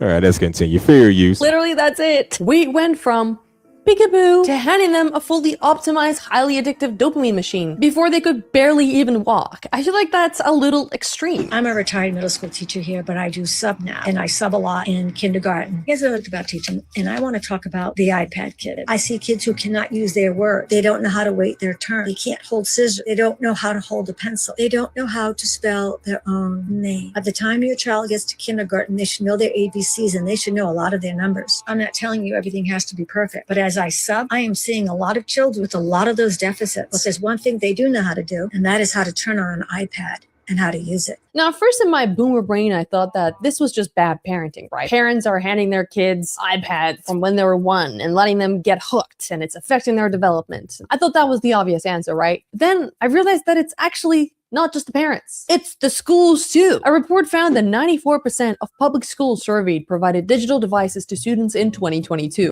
Now, that's something I heard of when I started working for the bus company. Some of these schools are providing kids with these digital devices or whatever. and they got to turn them in at the end of the school year. That's just something I heard about recently. Well, I understand why, but you're saying we're saying digital device, and you're thinking iPad, and you're thinking like what they're talking about now about them, them being able to use an iPad but can't read and stuff. But the digital devices also include our Kindles and ebooks, right? So that makes sense for us moving into this age that we're in, where kids aren't carrying around books anymore from each class because so much of the learning is on digital format. So that would make sense on some levels, right? If they can afford it, there's no books in the school because everything's on the Kindle, and each kid gets a Kindle that has all their books on it. Or each kid gets what is it called? They have different versions of. They're not even computers. Well, nowadays they probably are full out laptops, so that they can do their homework and do everything on there. But I know at one point, for some institutions, it was just a Kindle, or it was a ebook, right? A digital device, but the only thing on it was your information you needed for school. It wasn't for you to be up here surfing the net and be up here on TikTok. That's not what they were given. Now you get a full out laptop, and you can be on that TikTok. You can be on there playing your video game and do all that. But before, at some point, it wasn't just an outright tablet. The tablets were limited. Okay. They were ebooks, or they were, to help them write the papers, because they're not carrying around books anymore, Hustler. Where you see books at? Now, to be Where you fair, see some of them actual kids, books? some of the kids I see on the bus, they don't have book bags with them. Some of them. But even the ones that have book bags, there's no books. But there's a tablet in there, and in that tablet, there's probably that has a Kindle app, and then on the Kindle app is all the books they need for school. That's what they're Or on doing the now? ebook. Holy shit. Yes, yeah, that's why I was saying it makes sense if you're, for some institutions, because there's no more hard copies of books anymore. Everything's on the ebook, or it's on a Kindle, or they can download the audiobook now. They still have workbooks. They might have a workbook. They might have to write down information or answer questions or answer, worksheets or whatever for some levels. But for a lot of them, there are no hard copies. The kids are getting on. You see the kids running around the school. They're not carrying around 6 and 7 books, one for each class. Oh, They're not doing that no more. They're not having algebra, English, math, science, geography books in their backpacks. Those, they have electronic books, and they have one tablet for all that. Damn, that's wild. Okay, hold on. I Yeah. got somebody in the back. Guru, is that you? Guru. Yeah, hello, can you hear me? Yeah, I can hear you loud and clear. He said it's him. Okay. Okay. How you doing, Mr. Guru? I Where was you know doing the Guru okay from? until Genesis told you that Dr. Steele was an AI. He came here to deliver an important message, mate. No, that wasn't AI, because it wasn't even responding to him talking to him. He was It kept delivering an going. important message, Yeah, Genesis. but that's not what that was. So no, you guys can hang out. I'm gonna leave. He was and 'cause delivering I'm not something gonna sit very up here and deal important. with this. Hold on, So hold I on, will hold not. on. No, Mis- mate. Mr. Guru, I need I'm you to not doing calm Mate. down. That's not. Mr. This No, sounds no, like no. some crazy mess I'm not dealing with. Okay, So well, I put him in the back for you. that's It's crazy. it's all good. I put him in the back for you. You're not finna run my guest off, so come on, we ain't doing that. Oh, he dropped down. See what I got to 'Cause deal that's with. just too much. So let's go. All right, let's continue. That's what they're doing now, giving these kids devices. Kind of like in school. I mean, we had computers in school, but they were inside the school, and we had to use them, properly. Yeah, a few mofos in my high school were using the internet, but that was Mhm. after school. And plus, we had one rule: don't be looking at no porn shit.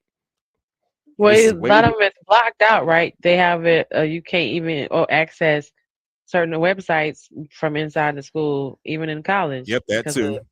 yeah, so it's blocked out. So, but nowadays, you notice that The kids don't have a whole. They're not. They may. I mean, I'm not saying there are no books. Somebody gonna clip this and be like, Genesis said there ain't no more school books no more. I'm not saying that. There are probably some school books around. My nephew don't have a lot of school books. He got a book with all his paperwork in it and all his like workbooks and stuff that he needs to do. But that's the actual book that we used to carry around. I used to have 6 books in my backpack. Them books is not nowhere. They gone. Now my nephew has a tablet, and on his tablet are the books that he needs for his classes, like his algebra book and his geography book. His workbook is in his book bag. So him to actually do the algebra and do the math and turn that into the teacher, that he has on him. But the actual book, the hard copy they used to give us, turn to page 36 and do the odd and do all the even questions, ain't no more hard copy book. He got a tablet for that. Yeah, that's kind of wild. Mm-hmm. And also, to be fair, when I be on the bus, I notice that these kids do be. I know, like one little boy had this big old iPad or whatever they just took home. At first, I thought it was his own personal iPad that he takes to school with him. But based on what you're saying, who knows? Maybe it's more to that. Yeah. Just think about. Remember, you used to have English book. Then you had to have your English reading book, whatever your reading assignment was, right? So if you had to read Shakespeare, you got to have that book. Then you had to have your math book in your backpack because you had math. And then you drop your books off at your locker and you only take the books you have for the next class, because otherwise you were carrying all your books around for the whole day. And folks, backpacks would be heavy. Now, where do you see heavy backpacks at? When you see the kids running around, why aren't their backpacks just falling off them heavy? Because there aren't no books in them. There's not a lot of books. There's stuff in there, but it ain't no big old 300-page, 500-page English book, hard copy English book, with the American flag on it and all that. So no. So yeah, they are giving them devices.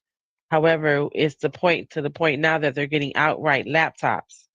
So at least before, even on the lower level, they were getting tablets, but they were limited at what they can do with the tablet. They couldn't just be up here surfing the net willy-nilly. Now they get a laptop that's just a regular laptop. So they can do what the hell they want to do on that laptop, including their homework. Yeah, that's true too. Because now that I think about it, when I was in high school and college, we had access to the internet on those computers, but they were restricted. You couldn't look at certain. This is way before Facebook. Sometime before MySpace took off, so we couldn't really go surfing like that. We were not on MySpace in high school. I discovered MySpace in 2006. So it's different for college, but they still had restrictions on the website. You couldn't just look up any old thing. So they had those restrictions. But now there are none, because you just get a regular laptop, because you can be able to do your homework and log online and log into the class. And now you don't even have to be in the class during the lecture, because you can log on to the portal and rewatch the lecture because the lecture is recorded, like shit like that, Or you don't even have to have a syllabus, because the syllabus is online, but you just log on to the portal and you have an app on your phone. And now you get all the syllabus from your teacher. That was before you had to go to the teacher to get the syllabus of what the class is going to be about and all what books you needed. Now you just download everything and you just meet your teacher online. You download the app, you scan the barcode, and then now you're going to school. Oh, that's how they're doing it now. Hold on a second. Wody, is that you? Hey, Wody. Wody, is that you?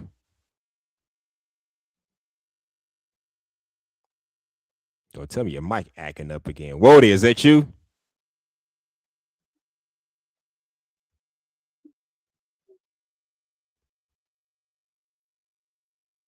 Wody.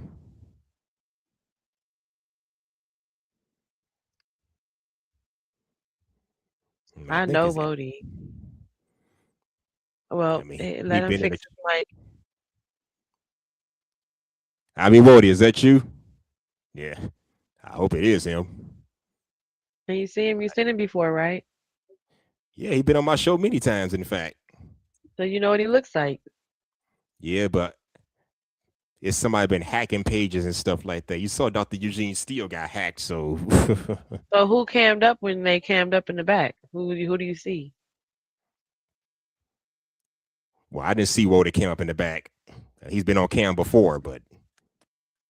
So then you might want to make Oh, them camp up Genesis, he first. saw me. Okay, He get saw out of me. here. See? I told you that wasn't him. This is what I'm talking Well, about. who cammed up when you said, "Hey, Wody," back there? Nobody's on camera. No, I didn't see him on camera. That's why I had to put the banner up there. See what I have to deal with. Are you on StreamYard? Right. Yep, I'm on StreamYard. Okay, so when they pop up at the bottom, they have to turn their camera on, and only you can see them. Okay. That's what I mean. Who was on camera when they pop up in the back? That you don't. That's not. You're not putting up no banner because nobody can see them. You haven't added them to the stage. So when they're at the bottom, when the little square is at the bottom, and you see them in their square, then they turn their camera on, and you only the person that can see them is you. Now, when you leave Okay. them back I see there, how that works. you see how that works? So you don't even have to put up the banner because they're not on the stage. They're not on the screen with us. And that's why you tell them cam up. And then who do you see in that little camera down there? And if you've seen Wody before, that ain't him, then that's what I do. When I first log on, I wave my camera, even though that's my avatar. I still show you my camera. Yeah, You've but seen me before, you'll know what I look like, so you know if that's me or not. of course. Yeah. I know. I mean, you be on camera a lot less now than you did back then, but you do be on camera. So I know you. Right. So I make get them what you're cam up saying. back there where they're back there with you. Make them All cam right, up. all right. And if they don't want to cam up, then bye, nigga. What you doing? That's And plus, I crazy. know I be Wody. I be Right. Wody ain't got no problem showing himself on camera. He did it before in the past. Mhm. He got a head full of hair. He's like showing them waves. See? At least he got hair. Shit. Okay, let's continue. Fair use. Yeah, you'll get used to it, but let's continue. Fair use. 94%. So it's like not something you just get on the weekends. No, it's something you have all day, every day, during school, after school, literally all the time. There was actually this reporter who visited a kindergarten in Seattle and saw something kind of insane. There were kids sitting on the playground before school, locked into their school-issued iPads. And she made a simple point. I do not know any educator, parent, or child expert who hasn't been bought by big tech who would argue that scrolling on an iPad before school instead of running around playing with friends is inherently better for children, especially when we know that those same children are about to enter a building where they will continue to use that same device while seated in their desks in the classroom. Now, iPads on the playground alone is shocking enough, but we also have some recent data showing that children ages 8 to 18 average 7.5 hours per day on screen-based media outside of school. Oh, So when do that they is ever get a whole break? shift. That is a 7.5 shift at work. hours. That is a shift at work, okay? That is a job. You done clocked in and clocked out at 7.5. 7.5 hours is an 8-hour day minus your lunch. Okay? 7.5 hours is an 8-hour work day. Take off a half an hour for lunch because you don't get paid while you're on lunch. You work 7.5 hours. And that's what you get paid for. That is a whole shift. Well, that's what they doing. Spending That is 7.5 a hours per whole day on an electronic device instead of being outside. Now you would think when the kids go outside, that's the best time to turn off their devices and engage with each other. That's how we did it. We played video games indoors. Maybe had a Game Boy or Game Gear or what they call Nintendo 3DS. But we use that shit more sparingly, and we made time to engage with other people back then. I'm not seeing the balance with this new generation from what I'm noticing. The balance is being distorted. And then the game stuff was for us to bring because it was remember it would be like a rainy day because that means we weren't going to be doing anything, especially for the people that was going outside or interacting, or we had activities with the that were physical. They said, oh well, we was going to play outside, so everybody pull out your iPad since we're just going to stay inside and learn. But even then, it wasn't even the whole iPad factor. Even then, it was just like bringing in the TV to watch a movie in class. Like anything digital like that to separate you from reading the books was like a dessert. It was a special occasion. It wasn't like pull out your iPad every day. It was like, okay, well today, since the since the XYZ happened, we're gonna do this today, and then this is why you get to use your iPad. Not every day. That's crazy work. Yeah, And then they aka go back in the building and then use the iPad all day and then use it on the playground. No, that's too much. mm-mm. That's That's too much. overdose. That is too much screen time. I mean, sure, we had our video games when we were kids, but we didn't play it that goddamn much. Shit, you was in school half the day, and then you had to do homework, and then when you finally got done with everything, you can finally play with your video game. So you probably play with your video game less time than you slept. Because you was at school most of your whole day.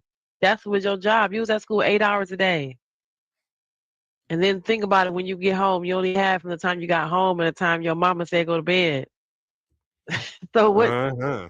7.5 hours, there ain't even that many hours left before you have to go to bed. Between the time about getting out of school, ain't no 7, where you get 7 more hours from? You don't get it. That's the thing. You don't get it. What did they talk about? Unless you want to be slick and just play the game, you know. In the bed, right. Only supposed to be there asleep. Who didn't do that when they were kids? You're supposed to be in there sleep. Take your ass down to bed. And Kingpin said, I hear those Chinese kids particularly sleep at school. Chinese kids? Damn. But see, some cultures, they incorporate a nap too in the day. They like that power nap. So they believe that like helps you. That's why they be in, and then they be in school. Oh, that. Yeah. They believe that. Yeah, we did They that when do I it was at in work. preschool. Yeah, we did that when I was in preschool. We would in the morning eat breakfast, work during the evening, have lunch, and then it's nap time until like I don't know 1 o'clock in the 1 o'clock or something like that. So yeah, we had that, but that was like the preschool kids.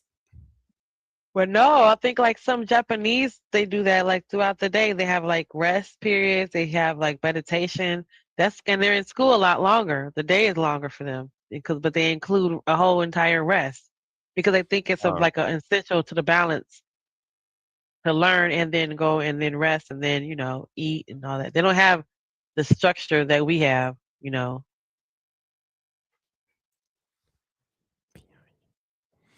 Okay.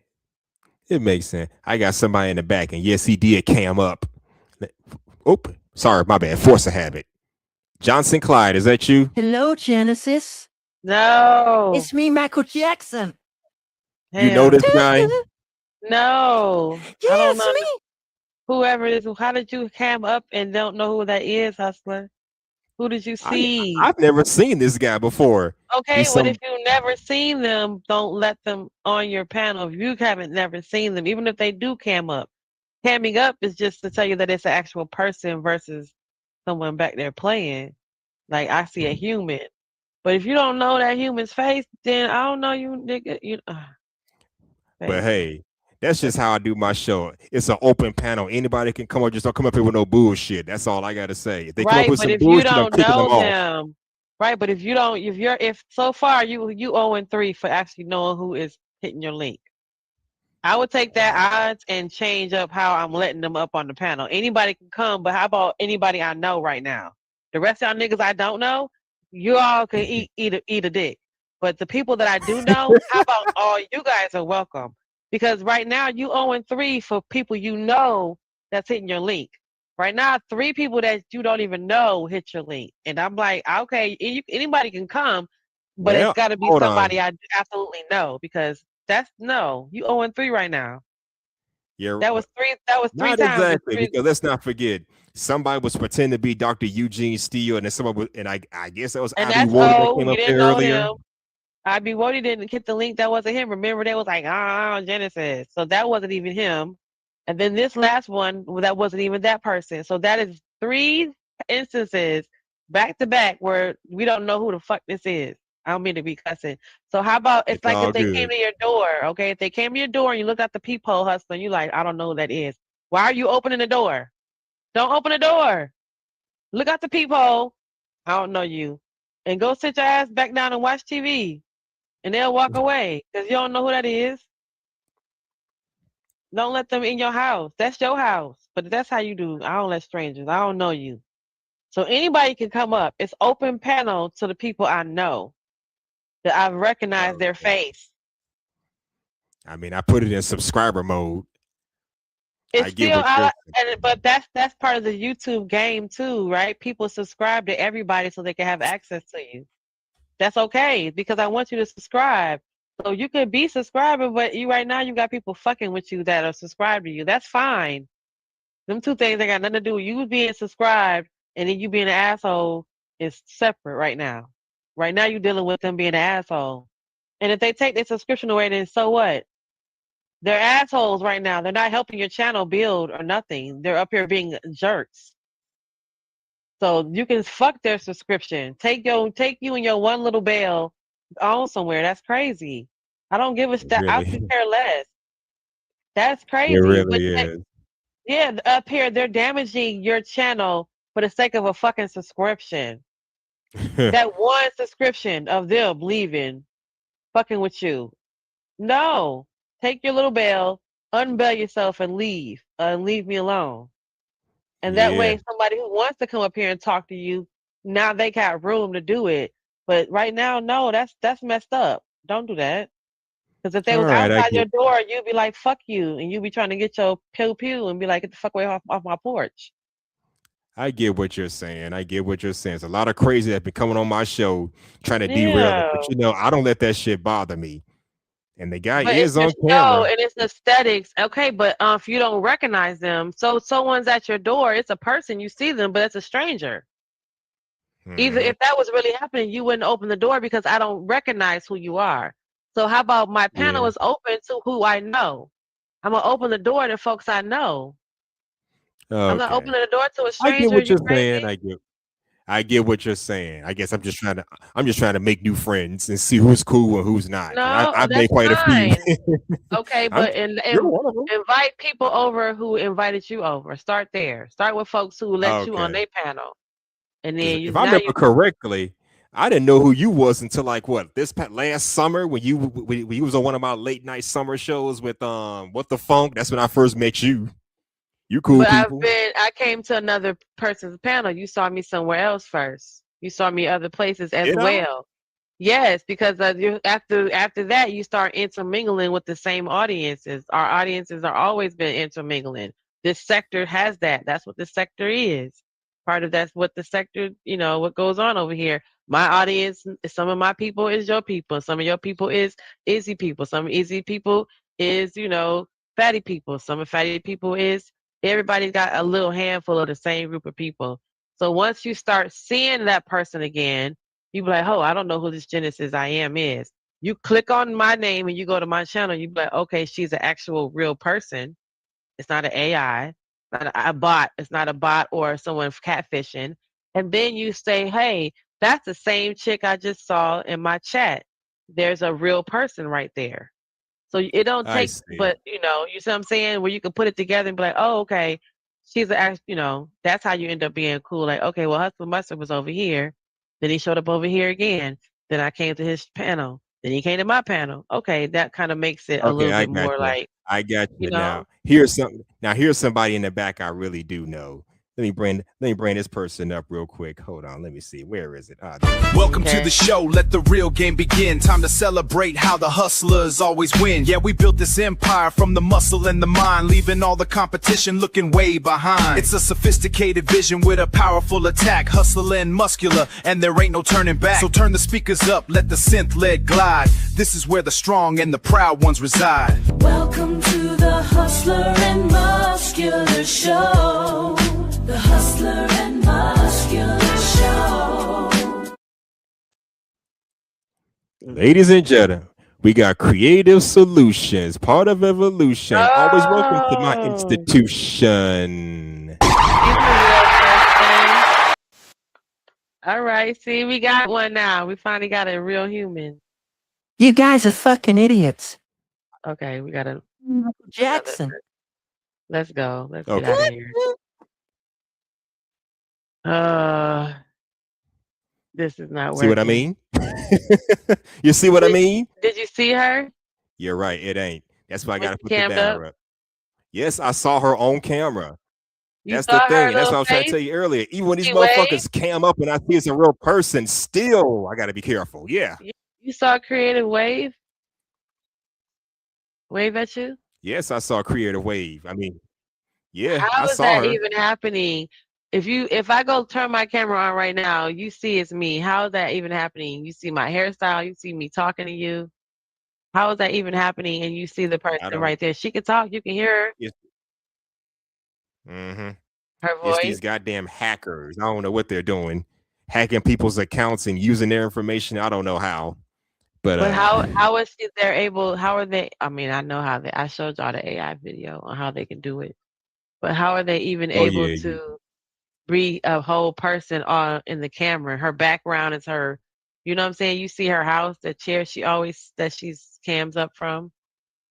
You know what I mean? Like you see her back, her house, they cam up, they usually in the same spot. Are you mad at me? I don't know. How is that even happening? I wish I knew, but this is what I'm talking about. Must be a Dr. Peru woman, like Ellie Croissant said. But let's get through this show. We gonna continue having a good discussion because that's what I like to do. All right, let's continue. Fair use. From a screen? Do they ever experience boredom, silence, or just thinking? Because this constant use of short-form rapid technology is creating a multitude of issues, starting with memory and learning. Random teacher rant. Look, man, I don't know what's going on. I don't know why children are not able to retain information anymore. Like, what's the problem? We just spent 3-4 weeks practicing, rehearsing, going over the list, doing worksheets, doing whiteboard work. Repeat it again. And then we come to the test, and I got kids looking at me like, I don't know what to do. Yo, we just spent all this time and you retained nothing. And it'd be different if it was 1 or 2 kids, but it's like 10. I genuinely think this is, again, the fault of technology, because once you bring a device into the classroom, teachers are having to compete for students' attention. Because while the teacher is trying to explain something step by step, students are being constantly bombarded with information from all directions: social media, the news, online videos, etc. This constant influx of information can make it harder for students to focus and remember what they learn in the classroom. I mean, the brain. Okay, let me say this. Now, when I was like in high school and college, yes, I did use computers and the internet to research certain things and go more in depth on whatever the topic was for the class. But I use it as a reference, not so much the primary source of my learning. Maybe that's what kids are doing today, relying on technology as their primary source of learning and competing with technology, kind of like with our dating market, pits man against machine. Kind of like in dating market, we got to compete with an algorithm or a group of people that you have options with but don't know from a can of paint. Same thing here. Teachers trying to teach kids who are just basically compelled from learning from a device. That's why I say lack of balance. And Lack of remember, remember your parents are also limited in what they also can help you learn, because a lot of things have changed in how it's presented, right? The information. Right. And then in that device, what was I getting ready to say? Because you said, wait, you said something and I just triggered a thought. You said that they're in the device all day, but everything's in Yeah. that device. Everything's in that device. They don't even have to what I was getting Open ready up to a say. book They don't. anymore. Well, no, I already said about the book. But, they don't even have to learn how to learn. They don't even have to do the steps of learning, right? Remember how you were Right. saying just now with the learning how to read, and as long as you know the phonetic, right, the little steps on how to break a word down, you can read anything, right? It doesn't matter what grade you stopped at, as long as you have those foundations, you can learn how to read, and the more you do it, the more practice you'll have at it, the better you'll get, right? So, but they don't have, Absolutely. like she just was saying, how they don't have the steps of learning anything, because it's right there. So before you had to do long math, long division, you had to write it out.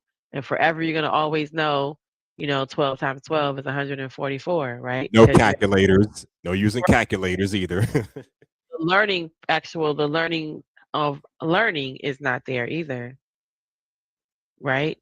They can't retain anything because they're relying on, the other thing I was going to say too about the tablets, what I've seen as well is that they're relying on, they also rely on, and I experience this with working with these young people, they rely on they weaponize their incapability. to learn to remember it, and they weaponize it like they're not scheming on you as an adult hustler.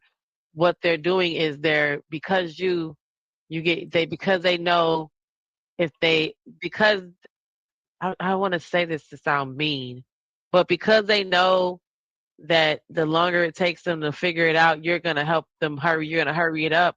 They're just relying on the fact that the people that you're impatient, right? And they know they don't have to try so hard because you're going to be like, okay, come on, here you go, right?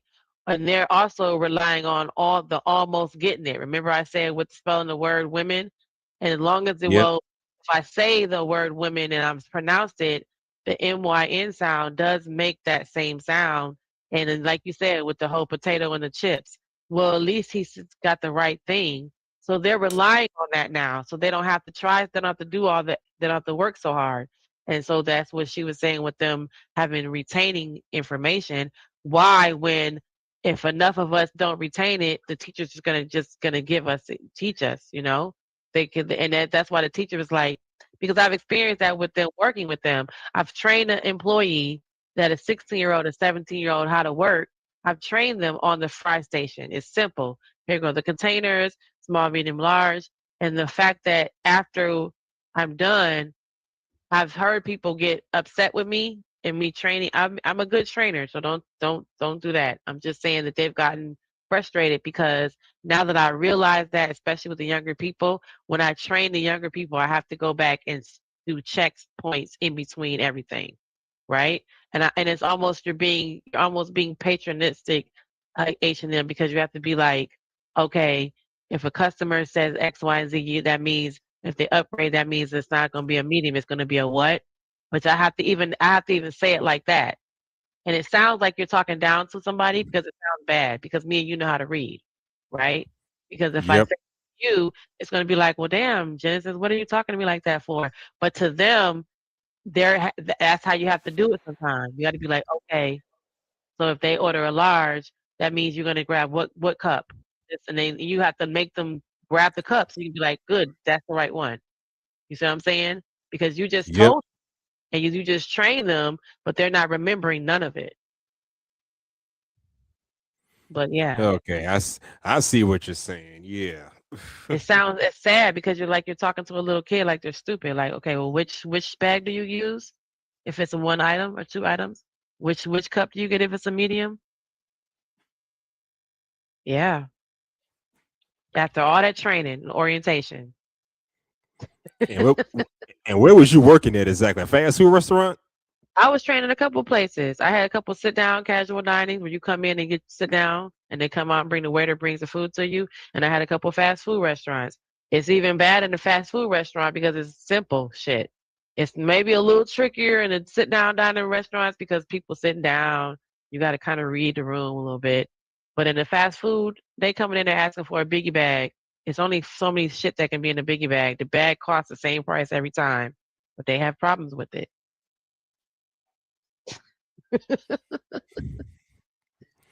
Yeah. Okay. So you already understand how that goes firsthand. You already know how that goes. The bag costs the same price. It's a biggie bag. It's $5 after tax. It's $5.20. The same price, but they be lost. How much is the bag? Biggie bag? How much is it? What size fries go in a biggie bag? A medium? No. There's a picture on the wall if you want to check. Oh, okay. Yeah, it is. But yeah, I digress. He's not wrong. Yeah, good to know. Good to know. All right, let's continue. Fair use. Brain can only handle so much information at once. When it's constantly being fed new data, it becomes harder to store and retrieve important information. Part of the problem we have in education nowadays is that we're teaching, but students aren't remembering things in their brain. And there's a perfect example of this that literally happened to me today. We spent most of the first semester drilling paragraph and response writing and that sort of thing because my 8th graders did not know how to write paragraphs at the beginning of this year. But I taught them. They knew how to write paragraphs. They could do it. They could label all the parts. We did a whole activity near the end of the semester where they made posters of all the things they learned and put them on the walls displaying student work. And then today, I asked the class, what are the parts of a paragraph? Expecting quick responses, and I get silence. All 6 of my classes today, utter silence. See, I can do high quality instruction as much as I want, but if the students themselves are not engaging with it, I can't force them to do that. I can't step into their brains and make them do it. And yet at the end of the year, if they don't know how to do that, it's going to be my fault. Now, if you thought things couldn't get more complicated already, we now have AI. And this is where problems shift Here we go with the AI. from, attention, memory, and learning to thinking itself. According to a report based on 1,000 parents, 46% of Gen Alpha use AI for research, 44% use it for their schoolwork, and 25% regularly chat with AI bots. Huh? So it's not just essays being written by AI anymore, it's, doing the research, it's giving them the answers, it's doing the whole thinking process itself. And the students aren't the only ones using it. Hey kids, hey teach, welcome back to school. Sorry, who are you? I'm artificial intelligence. You're not a student here. You're not even human. Yeah, but I go here. But you're not enrolled. You and I both know that schools all over the country have embraced AI. Not me, pal. Oh yeah? That Who is prepared creepy. those worksheets you're about? Say what? That sound is so creepy. It It's really making my is. skin crawl. Uh-huh.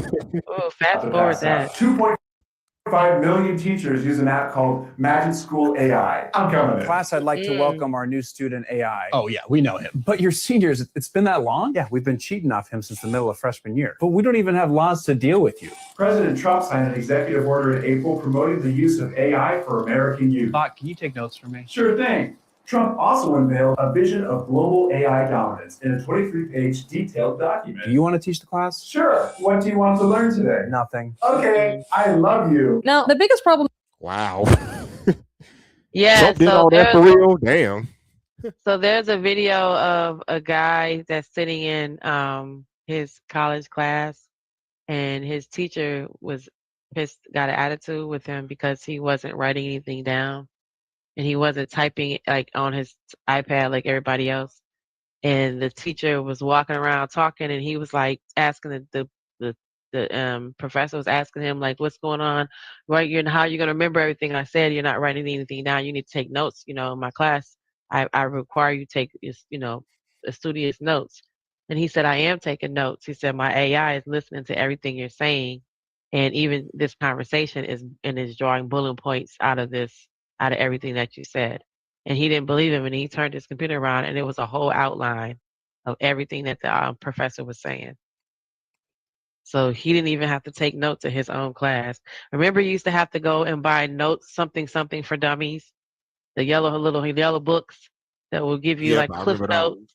Yeah, you have to go Cliff Notes for dummies, algebra for dummies, but biology for dummies. I don't know. That name sounds so insulting and makes my blood boil. But that book Computers for would dummies. have but it would be computers for dummies, or it'll be in our day it would be you have to go get a subject, and it would be that subject for dummies, but it would break it down. Every single page of that book will be broken down in that handbook, right? Yeah, Algebra it for was, dummies. but Every single thing was broken down. Pythagorean theorem, E plus C squared, the pi 3.14, da da da da da. All that shit was broken down in that book for dummies, in like 6 steps, 8 steps. All that shit your teacher said, yeah. Page 32. mhm. And Trump passed a law where we can use AI for educational purposes. I mean, it can help, but again, we need the balance. Relying heavily on technology is what's wrong with this world now. I use it myself, but I still got to go outside. I can have AI take notes for me. You don't have to sit here and take notes.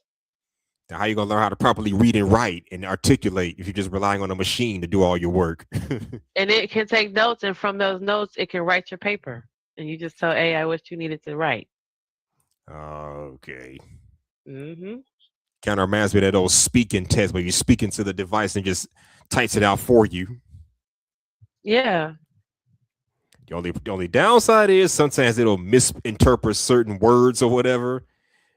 Like if you say waste, it could spell it with the the STE or the other one meaning your side or whatever. It could misinterpret certain words.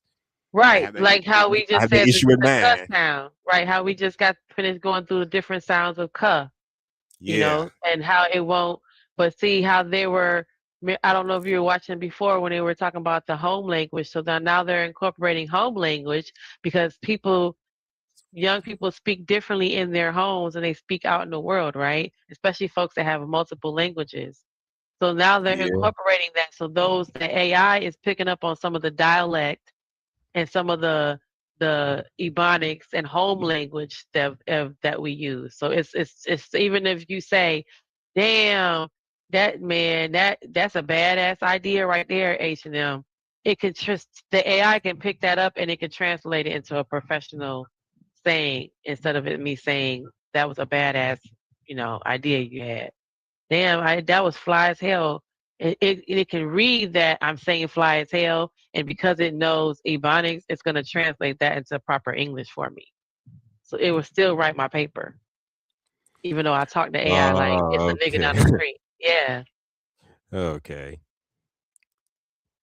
I never heard of it being Ebonic like that, but okay. Well, that's Pull why it. they're incorporating home languages. So some people, they realize that's how some people talk at home, in addition to people that speak other languages. So if you're at home, you speak Spanish, and the only time you got to speak English is when you go to school because everybody in your house speaks Spanish. You know what I'm saying? So the AI picks up on that you speak Spanish and will translate what you're saying into English for you to write your paper. Makes sense. Okay. I get it. I get it. All right, let's continue. Fair use. That I have with ChatGPT and AI is that it's not some all-knowing genius, okay? It just generates answers. And sometimes those answers are completely made up. More than 2 years after the arrival of ChatGPT, tech companies, office workers, and everyday consumers are using AI bots for an increasingly wide array of tasks. There is still no way of ensuring that these systems produce accurate information. The newest and most powerful technologies, so-called reasoning systems from companies like OpenAI, Google, and the Chinese startup DeepSeek, are generating more errors, not fewer, as their math skills have notably improved, their handle on facts have gotten shakier. It is not entirely clear why. Today's AI bots are based on complex mathematical systems that learn their skills by analyzing enormous amounts of digital data. They do not and cannot decide what is true and what is false. Sometimes they just make stuff up, a phenomena some AI researchers call hallucinations. On one test, the hallucination rates of newer AI systems were as high as 79%. If almost 50% of Gen Alpha kids are using AI as an essential tool in their research, it's also likely that at least 80% of that information is wrong. We are so doomed. This MIT study about AI just revealed something huge. In the experiment, students wrote timed essays using either just their own brains, Google search, or ChatGPT. And the ChatGPT group didn't just do worse, they couldn't remember a single accurate quote from what they had just written. Their brain scans also showed the same thing, the weakest activity and connection between areas, the shallowest processing. The researchers called it cognitive debt. You save effort now, but you pay for it later with worse recall and weaker thinking. Okay, but here's the twist. When students started with their own brain first and only used ChatGPT afterward, their essays actually improved and their recollection of what they'd written was strong. Their brain activity and connectivity remained high. But the students who started with ChatGPT, even when they moved to their own brains, they got stuck in the mental groove that AI created, even when the AI was taken away. So the rule is simple. Brain first, ChatGPT second. Now look. Yep, makes sense to me. That Use makes your head first. Use your head first, technology second, or as a reference like we did back when we were kids. Yeah. Well, you was doing you was deciding on what you wanted to write about, or you wanted to write an essay about, and then you would gather all your own knowledge, right? You say your mama would ask you, your grandma would say, how much do you know about Malcolm X? How much do you know about, Martin Luther King? And then you would go to the library to add your facts and verify your references and check your knowledge.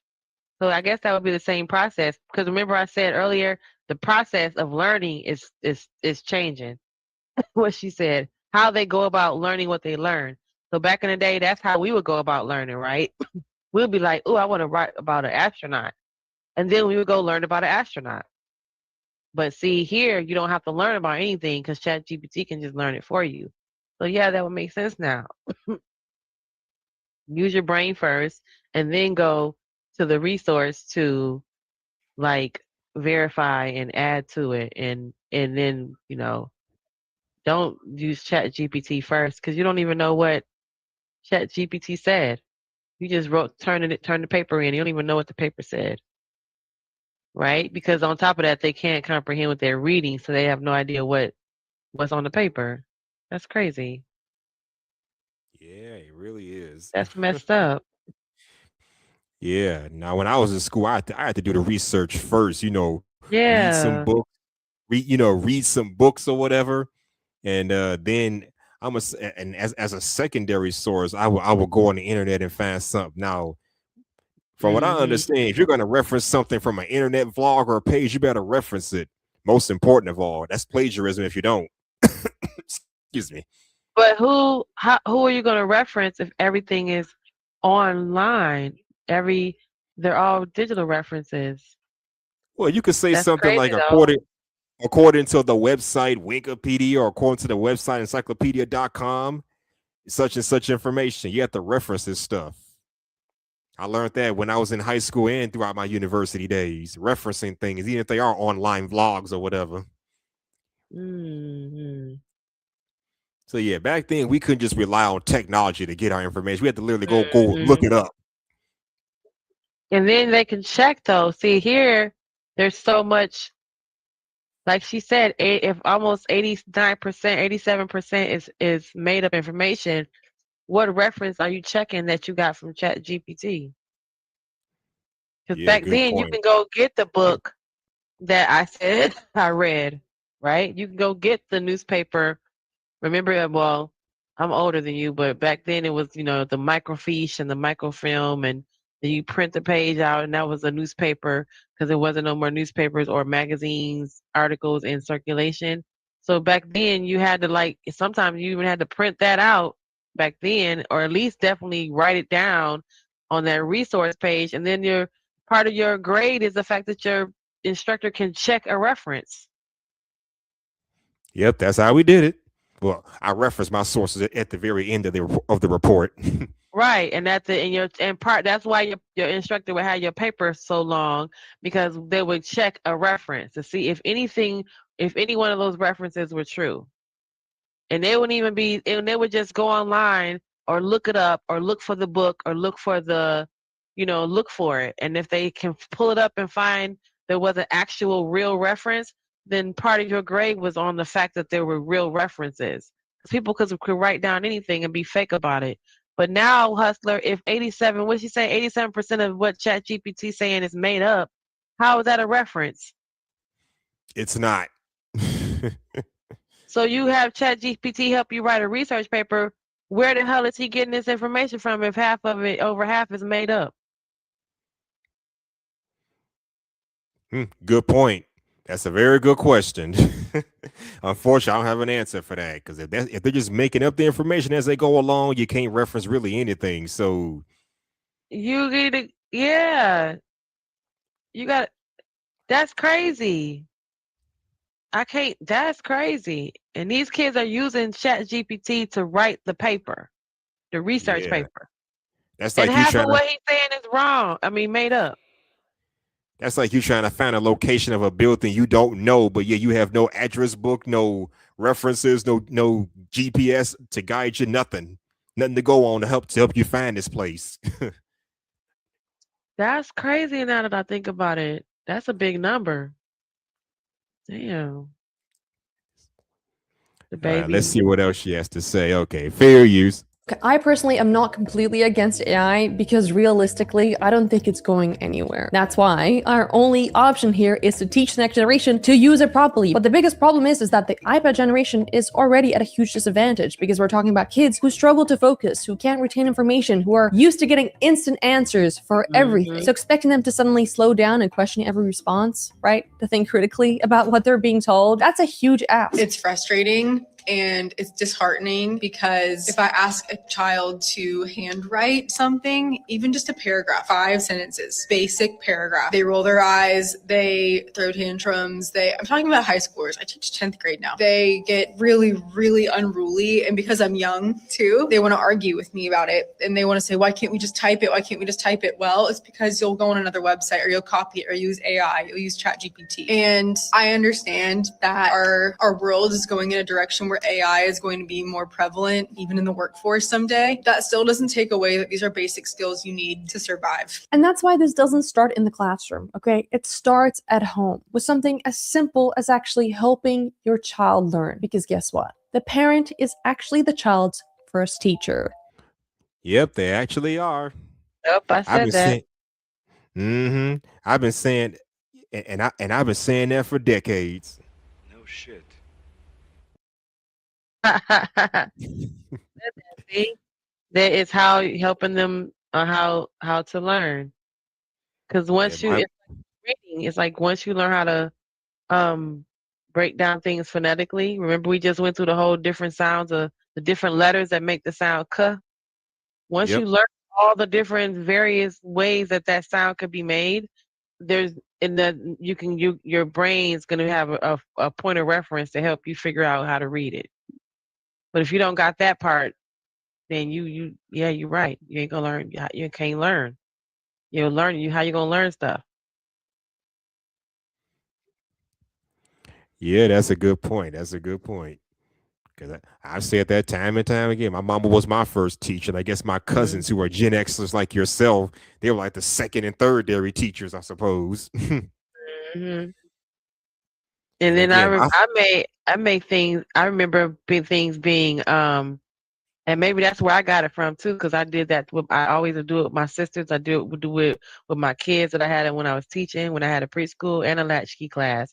But it's always been a leverage what something I know or what I wanted up against me getting it, right? So you know how you be like little kids be like, "Oh, Uncle Hustler, can I have some candy?" And you go like, "Okay, well, what kind of candy you want?" "Oh, can we have some Skittles?" Miss Auntie Genesis will be like, "You can have all the Skittles if you could tell me every color in the bag." Now they be struggling to tell me what colors are in the bag, Hustler. What the hell colors are Skittles? Oh boy. If you struggling to tell me what color the Skittles are, you can't eat no candy. And that's how I would leverage. It would always be something up. You could eat all the gummy bears if you could tell me what color they are. It's basic colors. Remember, those are the basic red, blue, yellow, and green. The Fruit Loops. You can eat all the Fruit Loops you want. What color are they? What shape is that? Yeah, I've always had to do that, and that's how you can really tell. And that's how I knew that even when I was a kid, my grandmother would be like, "Okay, you can do this, but you got to tell me how much it costs. That means you can't count money and you can't read. So no, you can't do nothing. What you doing? You can't read nothing. So you learned back then to pick that shit up." I had to learn how to count money eventually. I'm gonna say by third or fourth grade, I got the hang of how to count money. But did you have chores? Did you have like little things that you can earn money for back then? Yeah, I did chores. I got an allowance, but you know, when you're a child, you don't think too much into that kind of stuff. You just think, can I afford this brand new game? Can I afford this?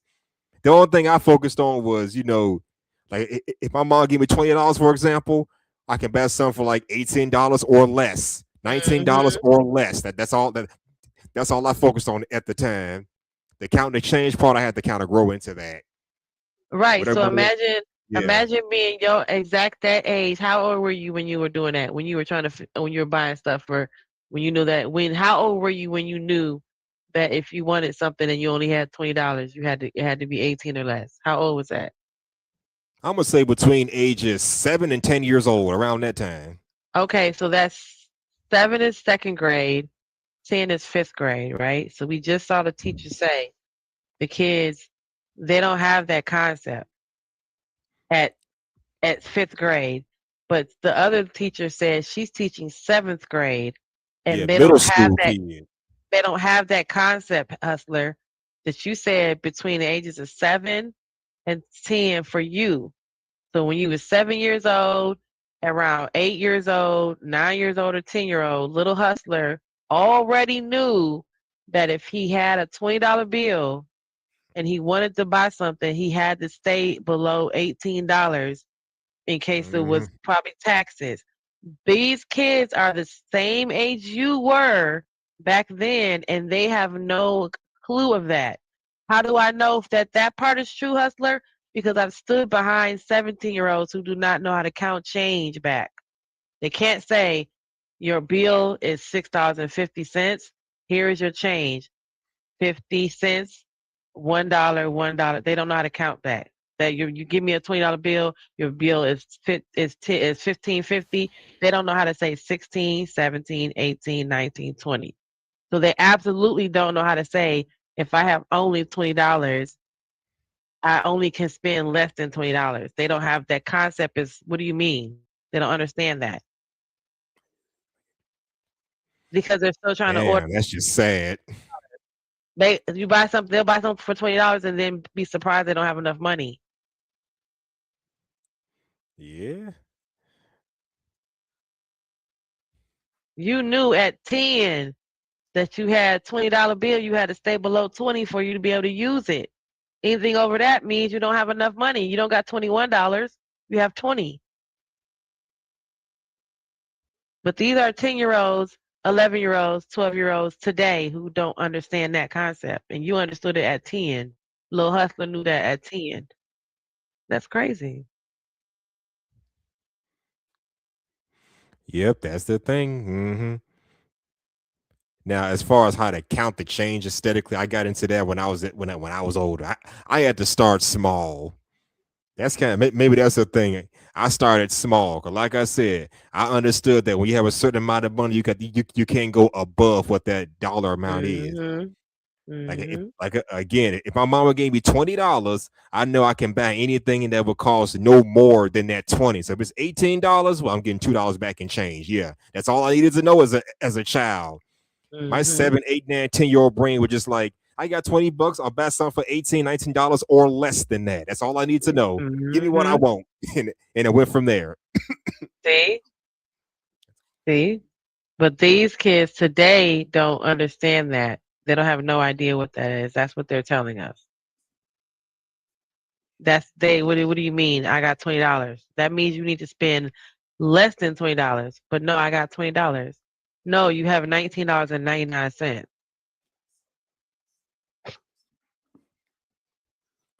Yeah. Yeah, that's how I had to learn. And I just went from there. But let's see what else she has to say. Okay, fair use. I was in Costco today with my husband. I saw a woman who had her 2 children in the carriage, and each child had an iPad and earphones on. They were about kindergarten, first grade. And I said to my husband, those are your iPad kids. And he said, well, what else do you expect the mom to do? I said, the mom could do a lot of things right now. Take the iPads away. Take the kids out of the carriage, let them walk. Teach them how to say excuse me to people that they're coming in front of. Social skill. Ask your child to look for an item using the ABCs.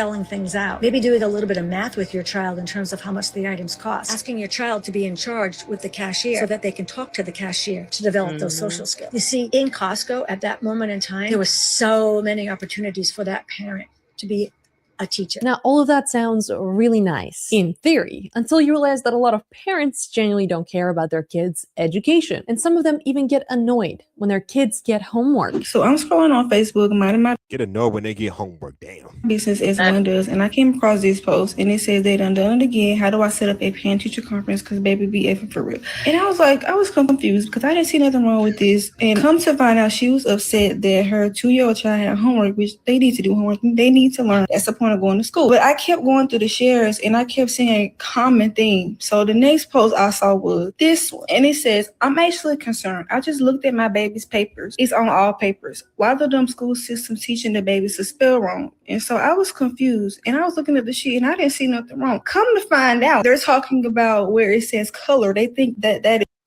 Look at this spelling of color. Now, from what I understand, in some parts of the world, color is spelt just like this. Here in America, here in America, we just take out this U and bring the R and the O together. That's how we spell it. But I know in English language, like London and Britain, this is how they spell it. So That's just my understanding of it. But let's continue. It's spelled wrong. This last one say, if the teacher can't spell, how she teaching them kids? God, why do you let dumb people procreate? This is why the kids are slow. This is why the teachers quitting. This is why the teachers don't like teaching y'all kids. Y'all send y'all kids to go to school and learn. Then they got to come home and have a conversation with you. Oh, Lord. Okay, so fun fact, the way that color is spelled right there is actually correct for British English or English for the rest of the world. For some reason, Americans just decided to slightly switch spellings of some words like color or flavor, humor, See this? This how British spell color. or labor, neighbor. Hold on. To slightly switch spellings of some words like color or flavor. Oh, you're still there. This is how the British spell color. This is how we Americans spell color. Then you have flavor. They say flavor or something, but we say flavor. Well, they say, okay, if color is color, right? Color, Yep. the color red, then Yep. flavor and humor, labor and neighbor. That sounds It'll French. be- Sounds Yeah, French. British. Flavor. Flavor. So they're pronouncing the OUR like neighbor, like neighbor. We say Neighbor. neighbor, right? But we Yeah. say BOR, like bore, Yeah. right? Or La- that's the same letter labor. sound. Right. But how you tell people how I would teach it is the actual OR sound makes the OR sound. Or could you say this or that? Right? So you would say humor. We say we're lazy, but they're looking at us saying, how do y'all saying humor when it's humor because it's the OR sound? So okay, but there is the OUR, which is our in English, right? So it doesn't. I see how they're like, okay, how does that even make sense? But because that translation, if if these little dumb kids can't even read that says color and color. But yeah, I thought that was a little off-putting. They spell color, but for the British English version, but clearly It's color. that's an American woman speaking on this. Because the OURS is ours. Flavor OUR is our. Humor OUR is our. So labor, flavor. Yeah, that's just how they spell it. All right, let's continue. Fear you. For humor, labor, neighbor, also apologize. Or Apologize or apologize. We spell ours with a Z. What do we do? Oh, we spell it with a Z and they spell it with the S. Organize. They do say it. They say it like that too. Organize, recognize. We say recognize. Look alive, recognize. Yeah. We say recognize. That sounds about right. Recognize. Yeah. I didn't recognize you. Oh, hustler, I didn't recognize you. Yeah, that's about right. Okay. That sounds right. And that's what I was saying about that conversation we had about the mispronunciation of word. The person may have an accent or be from whatever part of the world you're from. They may pronounce it differently than how we say it. They say But apologize. it's We say not that recognize. different. Huh? But it's not that different. We're talking about them pronouncing the word using an altogether different word. This is very close. So you're still, just because the S and the Z, you still know what they're saying because they may say recognize. You know what they're saying because of that. We're talking about what their accent makes them say the words altogether different. And then now we're getting things lost in translation. But here you would know what they mean. Organize. Organize. Apologize. Apologize. Apologize. Yeah. Yeah. All right. Fair use. organize, and some really difficult words like leukemia, maneuver, estrogen, and pediatric. And then for some reason, they decided to change the spelling. estrogen. Leukemia. What did she say? Estrogen. Leukemian, estrogen. Okay. Estrogen. Estrogen. Estrogen. They say estrogen. Okay. Pediatrics. Pediatrics. What do we We say? say pediatrics. I don't know how they spell it over here. I can't pronounce it. Pediatrics. Wait, how did leukemia is the same, isn't it? Oh wait, No, it ain't. leukemia. They have an A in between the K in there. Yeah. Maneuver. Maneuver. Oh, okay. Yeah, you see the differences. So yeah, British pronounce it one way, us Americans pronounce it another way. So that's the only difference. And it's We spelled pronounce differently it. too. Well, we pronounce it the same way. She said we say apologize, apologize. It's still the same. That S is not making a difference in pronunciation. Now, if they're saying leukemia and we're saying leukemia and they're saying leukemia, whatever, you know what I mean? If they're making that sound, that might make it sound like, what are you saying? Are you trying to say leukemia? Or if we say estrogen, would you know what someone was talking about if they were like, oh, my estrogen levels are down? Estrogen. Would you know what they meant? No, I forget what estrogen means. But you know what estrogen is. Like I said, I forget. How do you forget what estrogen is? You're not listening. It's crazy. Yeah, I'm missing something. I You are forgot what it missing was that something. quick. My bad. I forgot what it was that quick. My bad. I'll look it up. You don't even know to look up estrogen.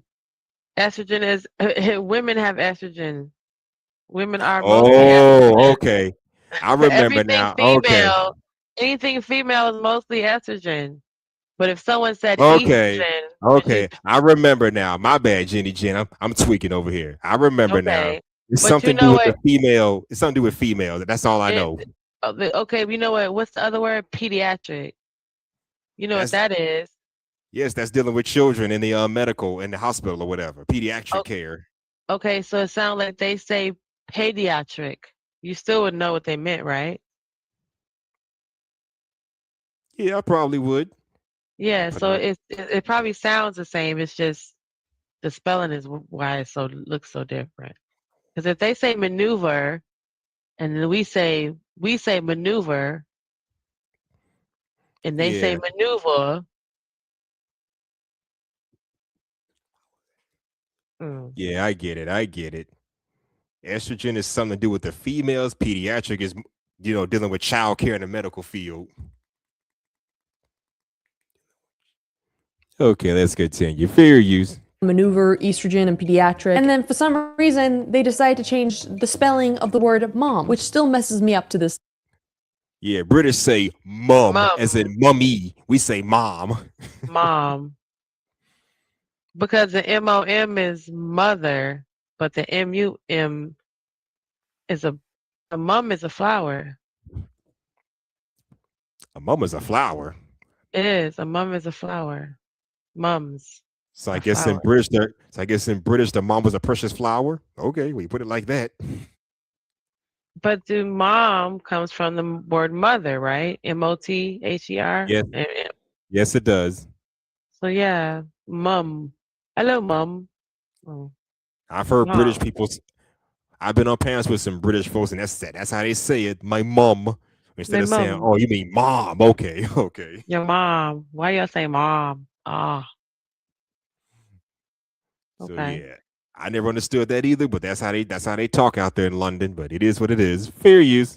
Look at you guys learning so much stuff on this channel. Now, I really hope that most parents know that, because if they don't, how are they supposed to teach their kids? Because the scary part is, according to the US National Adult Literacy Survey, about 21% of adults are illiterate, meaning they struggle to read 21% of adults are illiterate. That was dating back 2 years ago. Okay. things like the newspaper or even basic health information. So think about that for a second. Okay, if the parent struggles to read, how is the child supposed to learn? So maybe it isn't just the iPad or COVID or teachers or any other excuse you want to make. Sometimes it all starts in the home. Okay, so this video has been pretty bleak, so let me give you some actual good news. Researchers at Carnegie Mellon University Dang. gave struggling child readers 100 hours of intensive instructions, and the results were kind of insane. Within 100 hours, the gray matter in their brains linked to reading actually increased. So no, Gen Alpha isn't completely doomed. All it takes is around 100 hours to start seeing real physical changes in the brain, which also brings me to Kai Cenat. I know, why am I talking about Kai Cenat? Well, if you've never heard of him, he is one of the biggest biggest streamers in the world right now. And recently, alongside his usual streams, he decided to challenge himself to read more. And this wasn't a joke or a bit. He actually literally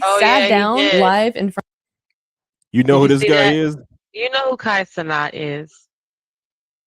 Kai Cenat. I don't think I've heard of him. Yeah, you probably have heard of him. You just don't realize it. That's what's crazy, because for these people to be so big, not to say that everybody hasn't heard of these people, but he's in the tabloids on a lot on other platforms as well. He crosses over a lot. Like white people talk about him, black folks talk about him. But he's very, very famous for being a streamer. But he actually did sit down and do that. He actually sat down and just read that book, read those pages. He's like, blah, blah, blah, blah, blah, and he's reading it. Maybe I did see some of his skits, but I didn't know who he was at the time. So Yeah, you might be right. That's why I always say that, and especially if you're online, you've probably seen his, have thumb through it if you're looking through TikTok, so Instagram, Facebook, whatever. Especially for these people that are everywhere, they're on all platforms. So if you're on Facebook, it's not like you're going to be like, oh, I never ran across some of these people. You just haven't associated a name to who they are. You've probably seen their mad skits, see their interviews, see them out on the streets doing the whole asking people questions type of shit, and didn't know that that's what you were looking at. But that's who Kai Cenat is. That's who that guy is right there. But he actually did do that. He sat there and just started reading, and he said, I'm gonna improve my reading, and he literally sat there and did it. Well, salute to him for that. At least That big ass book, you see him reading it. He was reading it word for word. Now, what he just read is different, but he did say every word he read. Oh, okay. Makes sense to me. All right, fair In front use. of 80,000 people every single day and started to read for 15 to 20 minutes a day. I'm timing himself down. Realize that if I create reasons of why I love her, then it makes my love for her conditional.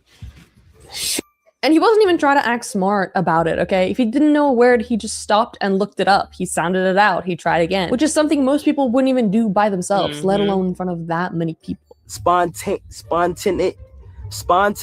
How do I pronounce that? Spontaneity. Spontaneity. Oh, the condition my of being God. spontaneous. Spontaneity. He was reading the book, and he didn't know how to pronounce the word spontaneity. And then the computer just told him, and now he's looking up the word so he knows what that is. Do you see what I'm saying? They were trying to pronounce the word silhouette on that other paper. And extraordinary.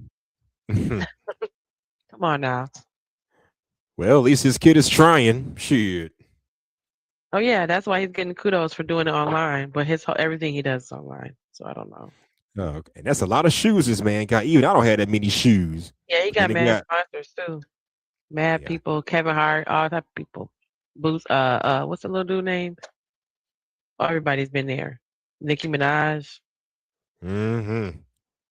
Remember he was in the tabloids because he bought his girlfriend a Range Rover, a truck or whatever, and then she left him to be with someone else, and that guy bought her the car she really wanted. The Range wagon or whatever it is. He was all in the tabloids. He crying and shit. All in love with her. Mm-hmm. I think he might have been on the show when they were reviewing about him. Well, I got to go find that stream again. I think I remember hearing about that. Somebody was picking it apart. Yeah, because he was breaking down and crying, and Coach Fred was talking about him, and he over here crying because he lost his girlfriend, and his heart broken, and y'all, he was online, and he got offline, talking about, I ain't gonna stream no more. Damn, that sucks. Mm-hmm. You lost your girlfriend. You're a live streamer, and then you lose your girlfriend on live. It's crazy. It is. She All wants right, that let's other nigga. continue. Hypergamy at its worst. Fair use. Spontaneity. And I don't know, it's kind of nice to see. Like, reading isn't this boring school-only thing anymore, okay? Because whether Kai realizes it or not, he's kind of making learning look normal again. And showing millions of kids that it's okay not to know things straight away and figure it out as you go. The reason why I started reading was because I didn't like the way I spoke. Be honest, I wanted to articulate myself better, and I noticed when I got into arguments and had to get a point across, people were not taking me serious at all at serious moments. And I would have anxiety build up, and then I would start over my words and I not know what happened. So hopefully me reading, and I also have been student writing as well helps improve the way I articulate myself. And there's plenty of other Mhm. people on TikTok doing the same thing, like Cornelius, who never went to school and is now teaching himself how to read. It's late. Why isn't Steve, my son, home yet? I know I think I've seen him before. he's old enough to take care of himself. And look, Gen Alpha aren't all brain rot, skibbity toilet, and literacy crises either, okay? Because the older teenagers who are between 11 and 16 care about the environment issues, about animal welfare, and about women's rights. And a survey, only 11% of parents said their teens show no interest in social causes at all. And that says it all. I mean, this is a generation of people who are aware of the world around them. They're not always just scrolling mindlessly, they're actually reading the news sometimes, if they can read.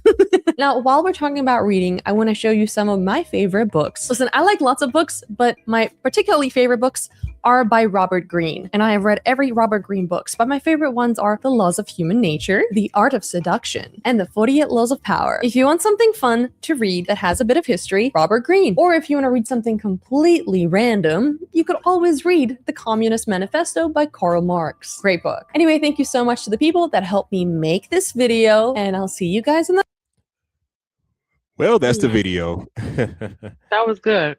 Oh my God. Yeah, that was a lot to pick apart. But them kids not being able to read, she's not wrong. She's Mhm. not wrong. I mean, like she said, Gen X is not completely cooked because my 19-year-old godson and my 24-year-old goddaughter, they're doing pretty good for themselves, raised by a good father and everything, so they're pretty much on the right track. Yeah, that's what I'm saying. They're on the other side of this group of kids he's talking about right now. These kids are younger than them. So your god kids are on the tail end of the kids that can still learn and read. If you're 19 and 20 right now, if you're 14 and 13, you've seen them. They going into high school and can't read. And telling you, I can't. Yeah, ain't that about some shit? Again, I work That's for a sad. school bus district. I see the kids getting on off the bus. So I don't see what goes on in the school, but I can only speculate because the way they act on that bus is like, golly, some of them be buried in their cell phones, have their laptops, and they be on them things all throughout the bus ride. Well, I mean, they will talk to each other, but still. But you can see that, like they're saying, the lack of social skills, and then they on the computer, they on that, and they're gonna go right in the house and go right in and be on the computer all over again, and be right on the phone all over again. So you see that it's not, it's doing something to them. I can't go because my nephew and my little sisters, they knew how to read way before they went to school. We all did. So I Yeah. don't know. I don't even know what that's like. But Not do you being think able it's to read. do you think it's a generational thing? Because remember, we're Gen X and millennials. We were brought up by our silent generation grandparents and our baby boomer parents. Because my mom was a boomer, born in 49. My dad was born 3 years prior. And they grew up in a time where they didn't have technology. They had to go outside and enjoy life, and they had to learn different types of skills. They had to learn this stuff. So they put them same values in us. So that's why, despite having video games, TV shows, rap music, we still knew how to behave ourselves and conduct ourselves properly. At least I did anyway. Yeah, you had the knuckleheads out there, but they were like a different breed compared to knuckleheads of today. Well, my Wrong. nephew is 13. So he is who we're talking about. But he can read. And he actually likes school. Yeah. But coming right behind him in that generation, is it the 18 to 21-year-old, 20-year-olds, or 25, 20, whatever it is. And then right behind that is my sister's generation, his mama. So if all the 30-year-olds, all those kids that grew up, they learned how. So it couldn't have been, I mean, I don't know how far down it got passed down, if they passed it down to us and then we passed it down to them, because all of the 20-year-old and the 30-year-old parents, they're the ones who having the problem keeping, helping their kids with homework because they also don't only know so much. You know what I mean? So I don't know how much we how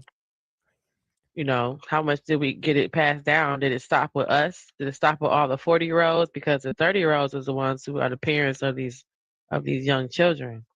And they're the ones who having the issues. Remember, they said they can't even help them with their homework because they don't know what the hell's going on.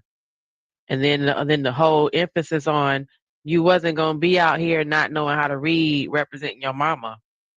That wasn't gonna happen. But it's okay with this generation. Nothing to say about the parents. They're not bad parents. It's just that they don't have that kind of value. Like, you're not about to be out here making me look bad. And one of the things is you're not going to embarrass my family. And you know what I mean? You're not going to make us look bad altogether. You're not going to be embarrassment. You're not going to be an ignorant child of mine. And they say, ain't no child of mine going to be ignorant. It's going to be some things you don't know, but how to read is not going to be one of them. But it's okay with this generation now. These mamas don't care, or these daddies don't care.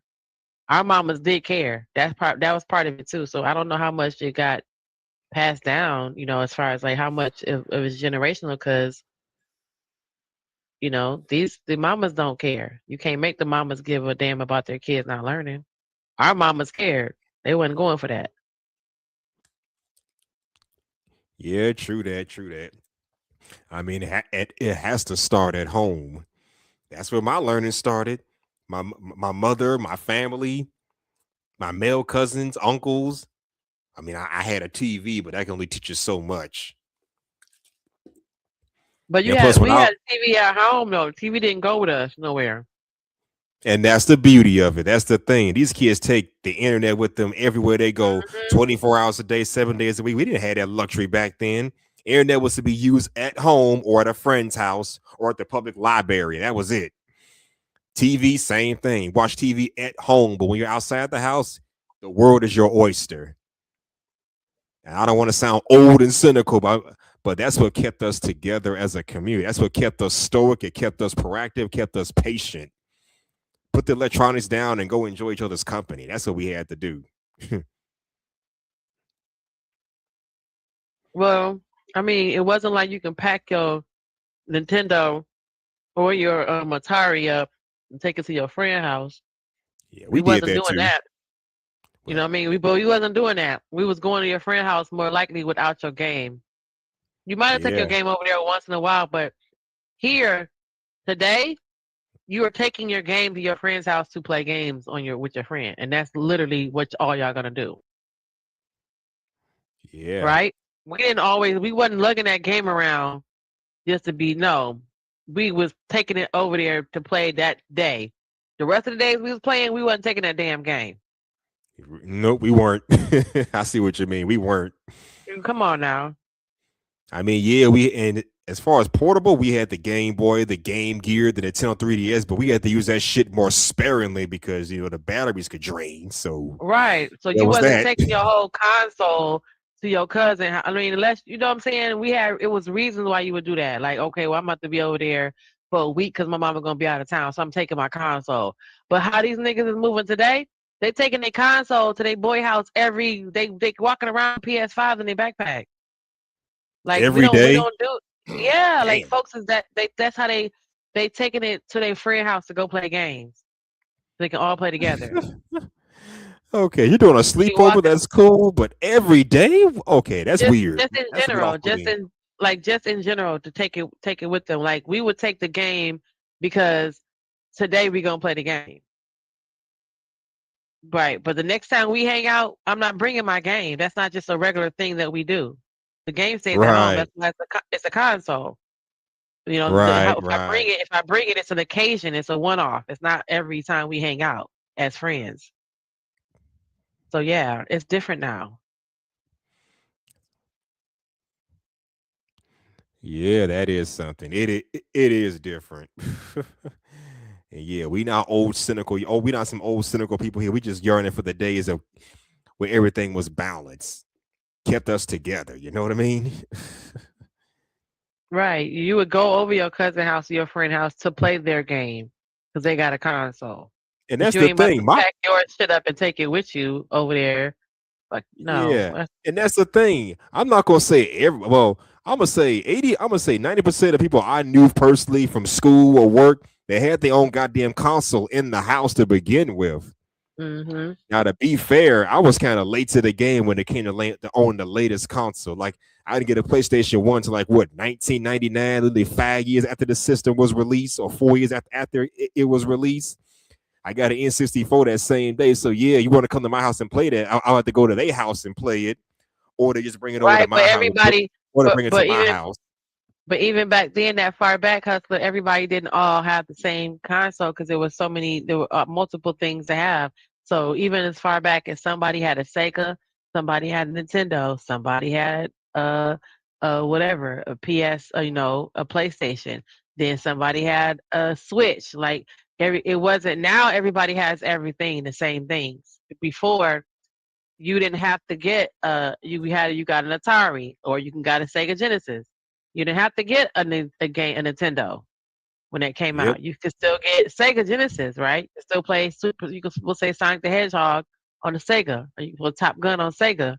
But now PS5, because where's Nintendo at? Were you either got Nintendo or you got PlayStation? You see what I'm saying? Before there was a few other options, so that you could have to take your console over to somebody's house because they don't have a Nintendo. You the one that got the Nintendo. They got a PlayStation, or they got a Sega Genesis, and you got a Nintendo. You know what I mean? So y'all don't have the same game console. So you might have been taking your game to your cousin's house because y'all don't got the same shit. But now everybody got the same shit. Yeah, that's true. I didn't notice that aspect of, but I knew that there was something different. Because I had a Sega and my brother had a Nintendo. So his Nintendo was downstairs and my game was upstairs. So if you came to play with me, I don't have the same kind of game console. So I didn't have a lot of the same games either. But remember that back then they would start making games for all of them. So they would make Sonic the Hedgehog for Sega, and then make Sonic the Hedgehog for Nintendo. Yeah, so and that was back. Go ahead. And that was back when Sega stopped with all their hardware. Their last console was the Dreamcast back in 2001. They just stopped doing game consoles. They just focused on software. Yep. So now you got every console. So now you got ports for damn near every console, just about. See. Yeah, like when I was in high school, I had a homeboy who got a PS2 a year after it came out. I didn't have one, so when we played SmackDown 3, he had to bring it to my house, or I would go to his house. For the most part, I went to his house. Right, because he wasn't gonna lug that. We stopped doing that. What you mean? We wasn't walking around with consoles. Of course, he had the slim version. He had the small slim one at first. See. So nowadays, you would think, but I done seen guys all they want to do is sit around each other and play video games, which takes away again, like they're saying, they go from the phone to the computer to the video game, and they don't have the most social interaction that they have is with each other, which creates a very awkward individual when it comes down to like the rest of the world. Yeah. I mean, looking back, my video game experiences brought me closer to the people I've known since then. Right. We bonded playing SmackDown 1, 2, and 3. We bonded playing, I don't know, King of Fighters or Mortal Kombat or Street Fighters. We bonded over that kind of shit. I remember stuff like that because somebody had, like, say, like, you have to go over your cousin's house because he had the console and he had the PlayStation 2 and you didn't have one, but then you might have had the magazine from GameStop with all the codes in it. So y'all gotta hook up because he got the game and you got the codes. You know what I mean? So y'all had to hook up to play, to bust the code open, to be like, oh yeah, to see if it worked. So it would be shit like that required y'all to actually interact with each other. But nowadays, you can log on and you about to play with somebody across the country, and you gotta leave your house. You stay right there in your living room.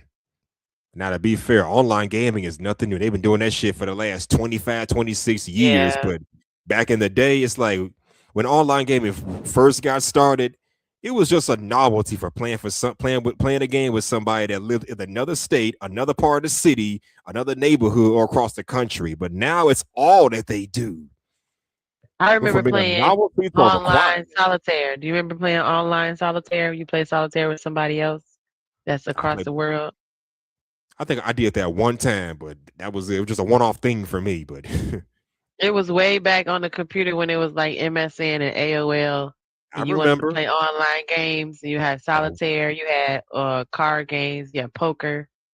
I had a Windows Right. 95. I had a Yeah, Windows it was on 95 when I was the in middle school. Yep, and you wanted to play online games, you be playing against somebody else. Like, what the hell? And I'm getting beat by this dude playing solitaire or checkers or chess now. Yep, that's crazy. That's Yeah, funny. We was playing yeah. we was playing online games way back. Even when you was playing like computer, remember the computer game? You could play online computer games. You'd be online playing with some up against somebody else. You might be playing like football on the computer, having to push the up and down button. Yep. Or hook your gaming console to the internet and play like that. That's what people did when they was in high school and college. Mm-mm. But those servers have long since been dead. So what can you do? That's crazy. But that required us to hook up though. That's what that was making us do. It was making people like hang out with each other. You know? Like even on college campuses, even when the gaming got there, they was meeting up in one room and hanging out, being stinky. We'd complain and be like, dang, y'all smell. Y'all ain't got left the room in 20 hours. Legitly. Hmm. Yeah. Play the game for an hour before you go to the downstairs college party or whatever the fuck. I never lived on campus, but I knew about some of the stuff that was going down.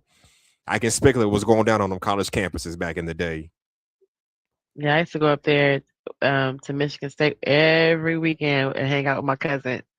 So yeah, was actually going down. It was some going down.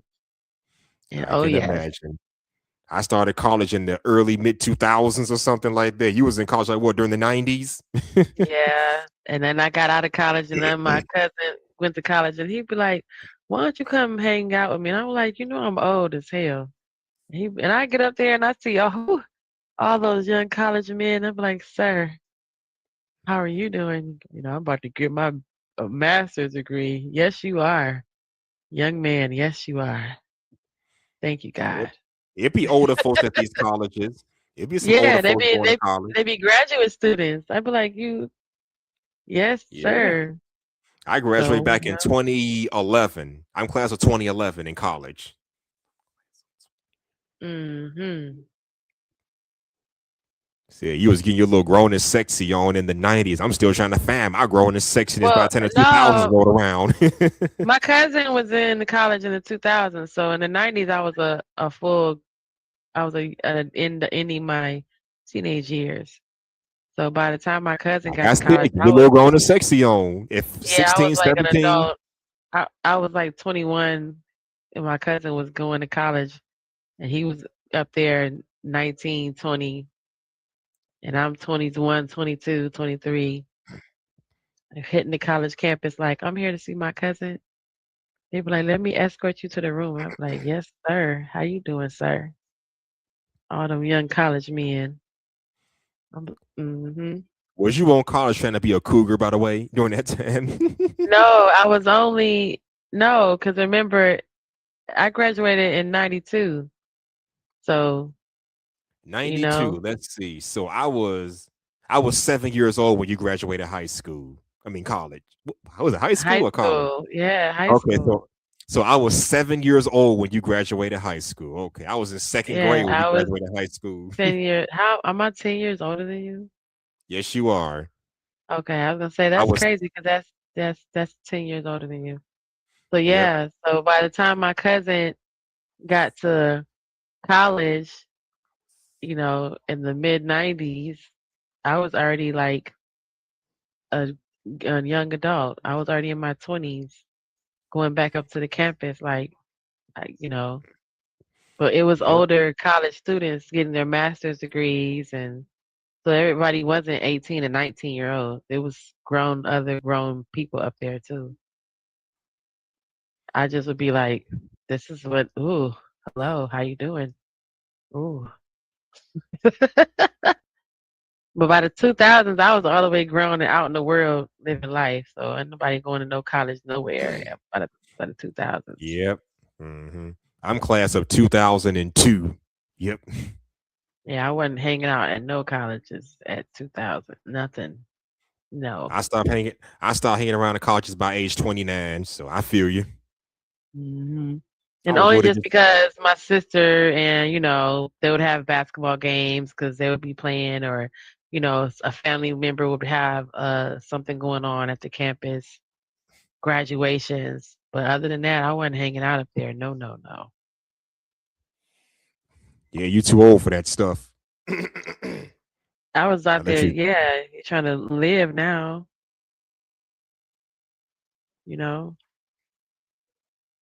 All that stuff you learn is supposed to be in practice. Oh, it was a good show. It It was really nice. was. Yeah, I'm at the 3-hour marker. So my girl, That's you good. can give Do you can give how many subs do you have? about 540. How come are you not monetized? You don't have enough watch hours? With the shit I be doing, I ain't no way in hell I'm getting monetized. You know how many copywritten claims I've gotten over the years for my music and whatever else I be doing? Right, but you go what do you mean? Because then you can go back. You either what you do, you take the video down. I mean, how do you have they told you that's why you're not monetized? Because they tell you what you got to do to get it, and they tell you how many hours you need and all that, and I then was they told tell you you what you got to do. I was told you need like a certain number of subscriptions to get monetized. Right, but Hustler, did you see for yourself? You don't got to worry about nobody else. I said, did they tell you what you need to get monetized? I meant YouTube tell you, not nobody. You go to your analytics on your YouTube studio and see what it says, and it'll tell you. But they send you a message. They let you know, hey, this is how close you are to being monetized. This is what you need to do to get monetized. And they'll tell you if it's something where there's a song playing, they'll give you the option to go back and mute that, take out that portion of the song, of the video, and then they say, hey, just to give you options. They tell you, what are you going to do? You want to take the video down? You want to take out that portion of the video? You want to mute it while it's playing? And that allows your video to still be counting towards whatever it is that you need to acquire to get monetized. But if you got 500 subs is one of the things you do need to get monetized. The other thing is watch hours, meaning Okay. how many hours you've been online. You might not have enough hours online. Like you need hours, like 1,000 hours or something. I've been doing this shit since 2023. I'm 3 years in practically. So I know I should have watch hours, but I ain't checked those qualifications in a while. Who knows what they've changed? Yeah, go look and see, because it does say, like, my thing pops up and it's been telling me, like, now it says you need so many AI clips. It tells you all of that, like you need so many watch hours, you need so much subscribers, you need, because it hit me like when I got to halfway subscribers, it's like you're at 287 subscribers. This is what you need to get. We'll let you know when you're close to monetization. And I just checking my analytics, and it started letting me know, like, hey, you need to do this many more AI videos. You need this many more watch hours. So I need to be online and just be sitting online, But now they said the AI is making sure you're an actual person and not just faceless, because they're cracking down on some of the faceless channels because they're not because you can pay for a bot to engage with you in your chat. So they want to Really? make sure so they are cracking down on monetizing some of the channels because of the fact that some of these channels are faceless, so they can't tell if it's actually a real person, and they can pay for engagement. So they don't know if it's really you engaging with real people and talking shit back and forth. So that's why some of the argument channels and all that extra toxic shit is winning, because that is verifying that there are real people engaging with each other. All this other shit, they don't know that you're real, that you're a real hustler, muscler, because they can't verify it against the actual image of you. And then they can't verify the engagement in your audience as actual people, because you can buy engagements. You can buy bots to respond back to you, word response, I never knew that, honestly. Yeah, so I've been faceless. I've been faceless for over 3 years now. The most you're gonna see are these little AI replicas like I create of myself. Like this picture I got of you and me lounging in the backyard. That's the most you'll see of me. Go look into it because there's updates and there's new stuff coming out, especially with the AI that some people I think somebody was doing a video about channels that are being demonetized because they can't verify, part of the requirement is that they can't verify that it's actually a person running the channel because now you have AIs running the channel and people are subscribing and it's getting mad subscribers. So while you sitting over here with your little 500, somebody got 30,000 subscribers and they're not even a real person back there and you pushing and doing all this, sitting up here talking to me in real life, but they're not even doing half this work. They're AI, that's kind of fucked up because while me and you is sitting here actually spending time online to build a relationship with our viewers and build engagement, they're not even doing nothing. They're just pushing buttons and being AI about it. Yeah. Now I've heard of people doing stuff like that, but ironically for me, I use AI to promote my channel and entertain the audience. I know you've seen my little AI videos. I'm working on one right now, as a matter of fact. Right. Well, that's what I'm saying. The other part of your faceless channel is that you have engagement, right? There's people coming up on your panel. There's people talking to you. You're popping up in other places. So that can verify that you are a person because there are other channels just like this one where you never see the person's face and it's absolutely not the person running the channel. It's an AI.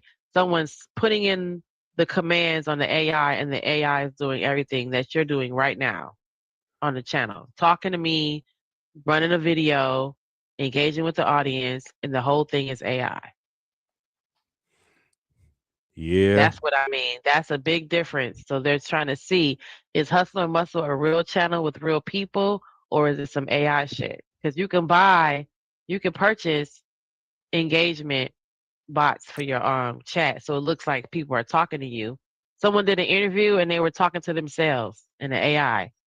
They wrote down the questions and they wrote down and AI responded. So, hey, Hustler, how long have you been doing the YouTube channel? And then they wrote down the question and AI responded because he's reading the question. Oh, okay, I see. And plus, if you look at some of my shorts, you will see my first few shorts are of me actually out and about outside. I'm either at the gym or walking around the park with some music playing. So I'm a real person. Right. You're not Well, we know that. You're not going to see my face. You're not going to see my face, but you'll see me like from the neck down or the nose down on camera. So that lets you know I'm a real person. So that don't tell you anything. I don't know what will. Well, that's good. That's what I'm saying. That's what we're saying, that for the people who generally aren't on camera, some people can't get monetized because AI can't determine you from another faceless channel. They don't know if you're human or if you're another computer because they can't never match you with a face. They can't match you with human movement. Now, that might be what's saving you or saving other channels like yours, where at some point in the timeline there's actually real footage of you. So that makes it okay. Well, that solidifies that. But there are channels out here where you've never seen the person. They've always been behind an avatar, and they got mad subscribers and they got mad followers, and it's not even a human. It's all computerized, right? It's all AI. So just look and see what they say, because 500 subs and you should be on your way to being like monetized. It might be something, I get what you're saying, but reality is this: I'm not doing this for no money anyway. I'm doing this for the entertainment and the educational aspect. I want to entertain my audience and engage with the audience. If I want money, just cash at me a few dollars, and that's good enough for me. You don't even have your Cash App up there. It is up there. I just pinned it like before the stream started. Oh, it must be pinned at the very top. You know how to do your ticker. You should, where it says chat and chill, you should put your Cash App behind that while it's scrolling across the screen while you're doing a 3-hour video. Okay. That's where you should type it at, because that would get. I think I've already done that. Here, let me go find it. Oh, you got a ticker? Yeah, to put that because See, the here it is. probability. Oh, there it is. Okay. Yeah, put that behind the H&M where it says chat and chill, because if you sit there and see that, that's the Cash App if I hit the link. Where's the Cash App where's the $? What does it say? Where is it? $ what? You don't even say what your Cash App is. Oh, there it is. Yeah, that's what you just need to put behind the H&M. So let that scroll across the screen, because I wouldn't even think about H&M FAL life. Yeah, put that on the H&M ticker. for life, like the NWO. For life, for life, for Oh, life. For life. I wish that I could have this moment for life. Yeah, put that on your ticker, because ain't nobody gonna see that unless you click it and put it up there. All Yeah. right, fair enough, fair enough. Well, this was But an yeah, interesting show. Glad you could be here. Glad you could be here, my girl.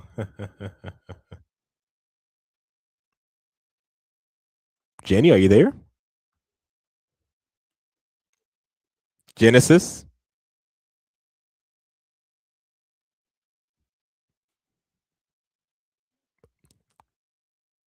I think your audio went out. Are you still there?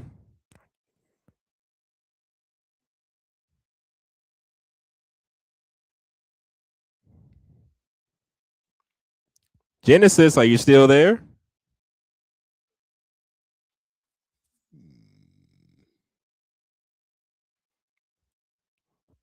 Well, why Genesis fixes? I read my comments. I don't have that many, so I get to read them all. And Oh, okay, there you are. who is there? I thought you left me. I've been talking. I've been giving my final thoughts. So, Okay. yeah. So everybody, go check out my puppy's channel. Check out my channel. Anybody who is in your chat who likes animals and pets, I have a fur baby show later on Sunday evenings. I hope I see everybody there. And shout out to everybody on H&M's channel. And good night, sugars. Take care, Genesis. Take care. Yeah, I'll play your little intro for you as you're leaving. Let's see, where is it? I hear it. Strong beginnings, that's the only way. We came up fighting to own the whole damn game. Never backing down, never gonna fade away. Now everybody knows the strength of our name. We stay grinding, we stay keeping it true. Stay solid, you know what we about to do. It's all on the line now, no turning back. Strong beginnings, that's the only way.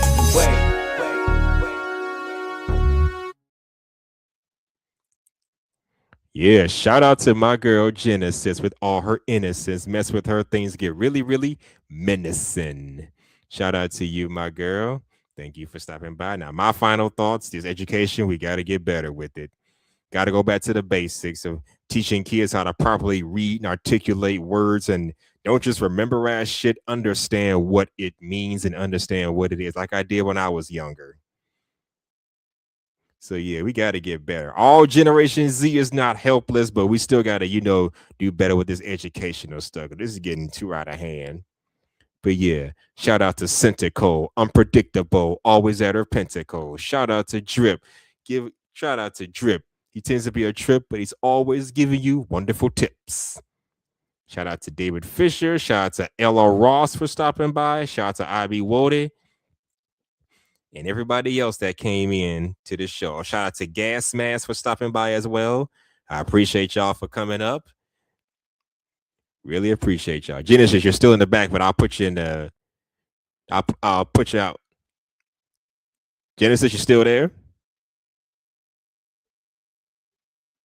Guess not.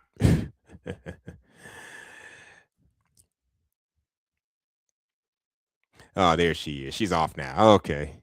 Shout out to everybody for stopping by. This is your boy, Hustler and Muscular, also known as H&M, dropping gems, stomping harder than a pair of Timbs. You know what I do, giving you the truth, straight out the booth, hitting home runs like Babe Ruth.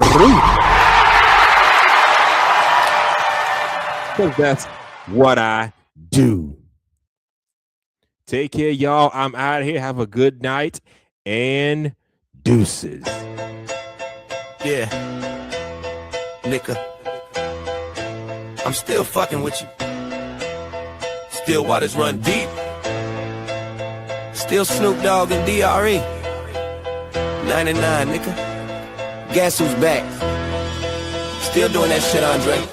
Oh, for sure. Check me out. It's still Dre Day, nigga. AK, nigga, though I've grown a lot. Can't keep it home a lot. Cause when I frequent the spots that I'm known to rock, you hear the bass from the truck. When I'm on the block, ladies, they pay homage. But haters say Dre fell off. I nigga, my last album was The Chronic. They wanna know if he still got it. They say raps change. They wanna know how I feel about it. If you ain't up on things, Dr. Dre is the name. I'm ahead of my game. Still puffin' my leaves. Still fuck with the beat. Still not loving police. Still rock my khakis with a cup in the crease. Still got love for the streets. Reppin' 213 for life. Still the beats bang. Still doing my thing. Since I left, ain't too much change. Still, I'm representing for them gangsters all across the world. Still hitting them corners in them low-lows, girl. Still taking my time to perfect the beat. And I still got love for the streets. It's the DRE. I'm representing for them gangsters all across the world. Still hitting them corners in them low-lows, girl. Still taking my time to perfect the beat. And I still got love for the streets. It's the DRE. Since the last time you heard from me, I lost some friends. Well, hell, me and Snoop, we dipping again. Kept my ear to the streets. Signed Eminem, he's triple platinum. Doing 50 a week. Still, I stay close to the heat. And even when I was close to defeat, I rose to my feet. My life's like a soundtrack, I wrote to the beat. Treat rap like Cali weed, I smoke till I sleep. Wake up in the AM, compose a beat. I bring the fire to you, smoking in your seat. It's not a fluke, it's been tried, I'm the truth. Since turn out the lights from the world-class wrecking crew, I'm still at it, after mathematics. In the home of drive-bys and AK Maddox. Swap meet, sticky green and bad traffic. I dip through, then I give you still DRE. I'm representing for them gangsters all across the world. Still hitting them corners and them low-lows, girl. Still taking my time to perfect the beat. And I still got love for the streets. It's the DRE. I'm representing for them gangsters all across the world. Still hitting them corners and them low-lows, girl. Still taking my time to perfect the beat. And I still got love for the streets. It's the DRE. It ain't nothing but more hot shit. Another classic CD for y'all to vibe with. Whether you're coolin' on the corner with your fly bitch, laid back in the shack, play this track. I'm representing for them gangsters all across the world. Still hitting them corners in them low-lows, girl. Yeah, I'll break your neck, then to put your face in your lap. Niggas try to be the king, but the ace is back. So if you ain't up on things, Dr. Dre be the name. Still running the game, still got it wrapped like a mummy. Still ain't tripping, love to see young blacks get money. Spend time out the hood, take their moms out the hood. Hit my boys off with jobs, no more living hard. Barbecues every day, driving fancy cars. Still gon' get mine, regardless. I'm representing for them gangsters all across the world. Still hitting them corners and them low-lows, girl. Still taking my time to perfect the beat. And I still got love for the streets. It's the DRE. I'm representing for them gangsters all across the world. Still hitting them corners and them low-lows, girl. Still taking my time to perfect the beat. And I still got love for the streets. It's the DRE. I'm representing for them gangsters all across the world. Still hitting them corners and them low-lows, girl. Still taking my time to perfect the beat. And I still got love for the streets. It's the DRE. Right back up in your motherfucking ass. 9-5 plus 4 pennies. Add that shit up. DRE. Right back up on top of things. Smoke some with your dog. No stress, no seeds, no stems, no sticks. Some of that real sticky, icky, icky. Ooh-wee. Put it in the air. We'll use a fool, DR.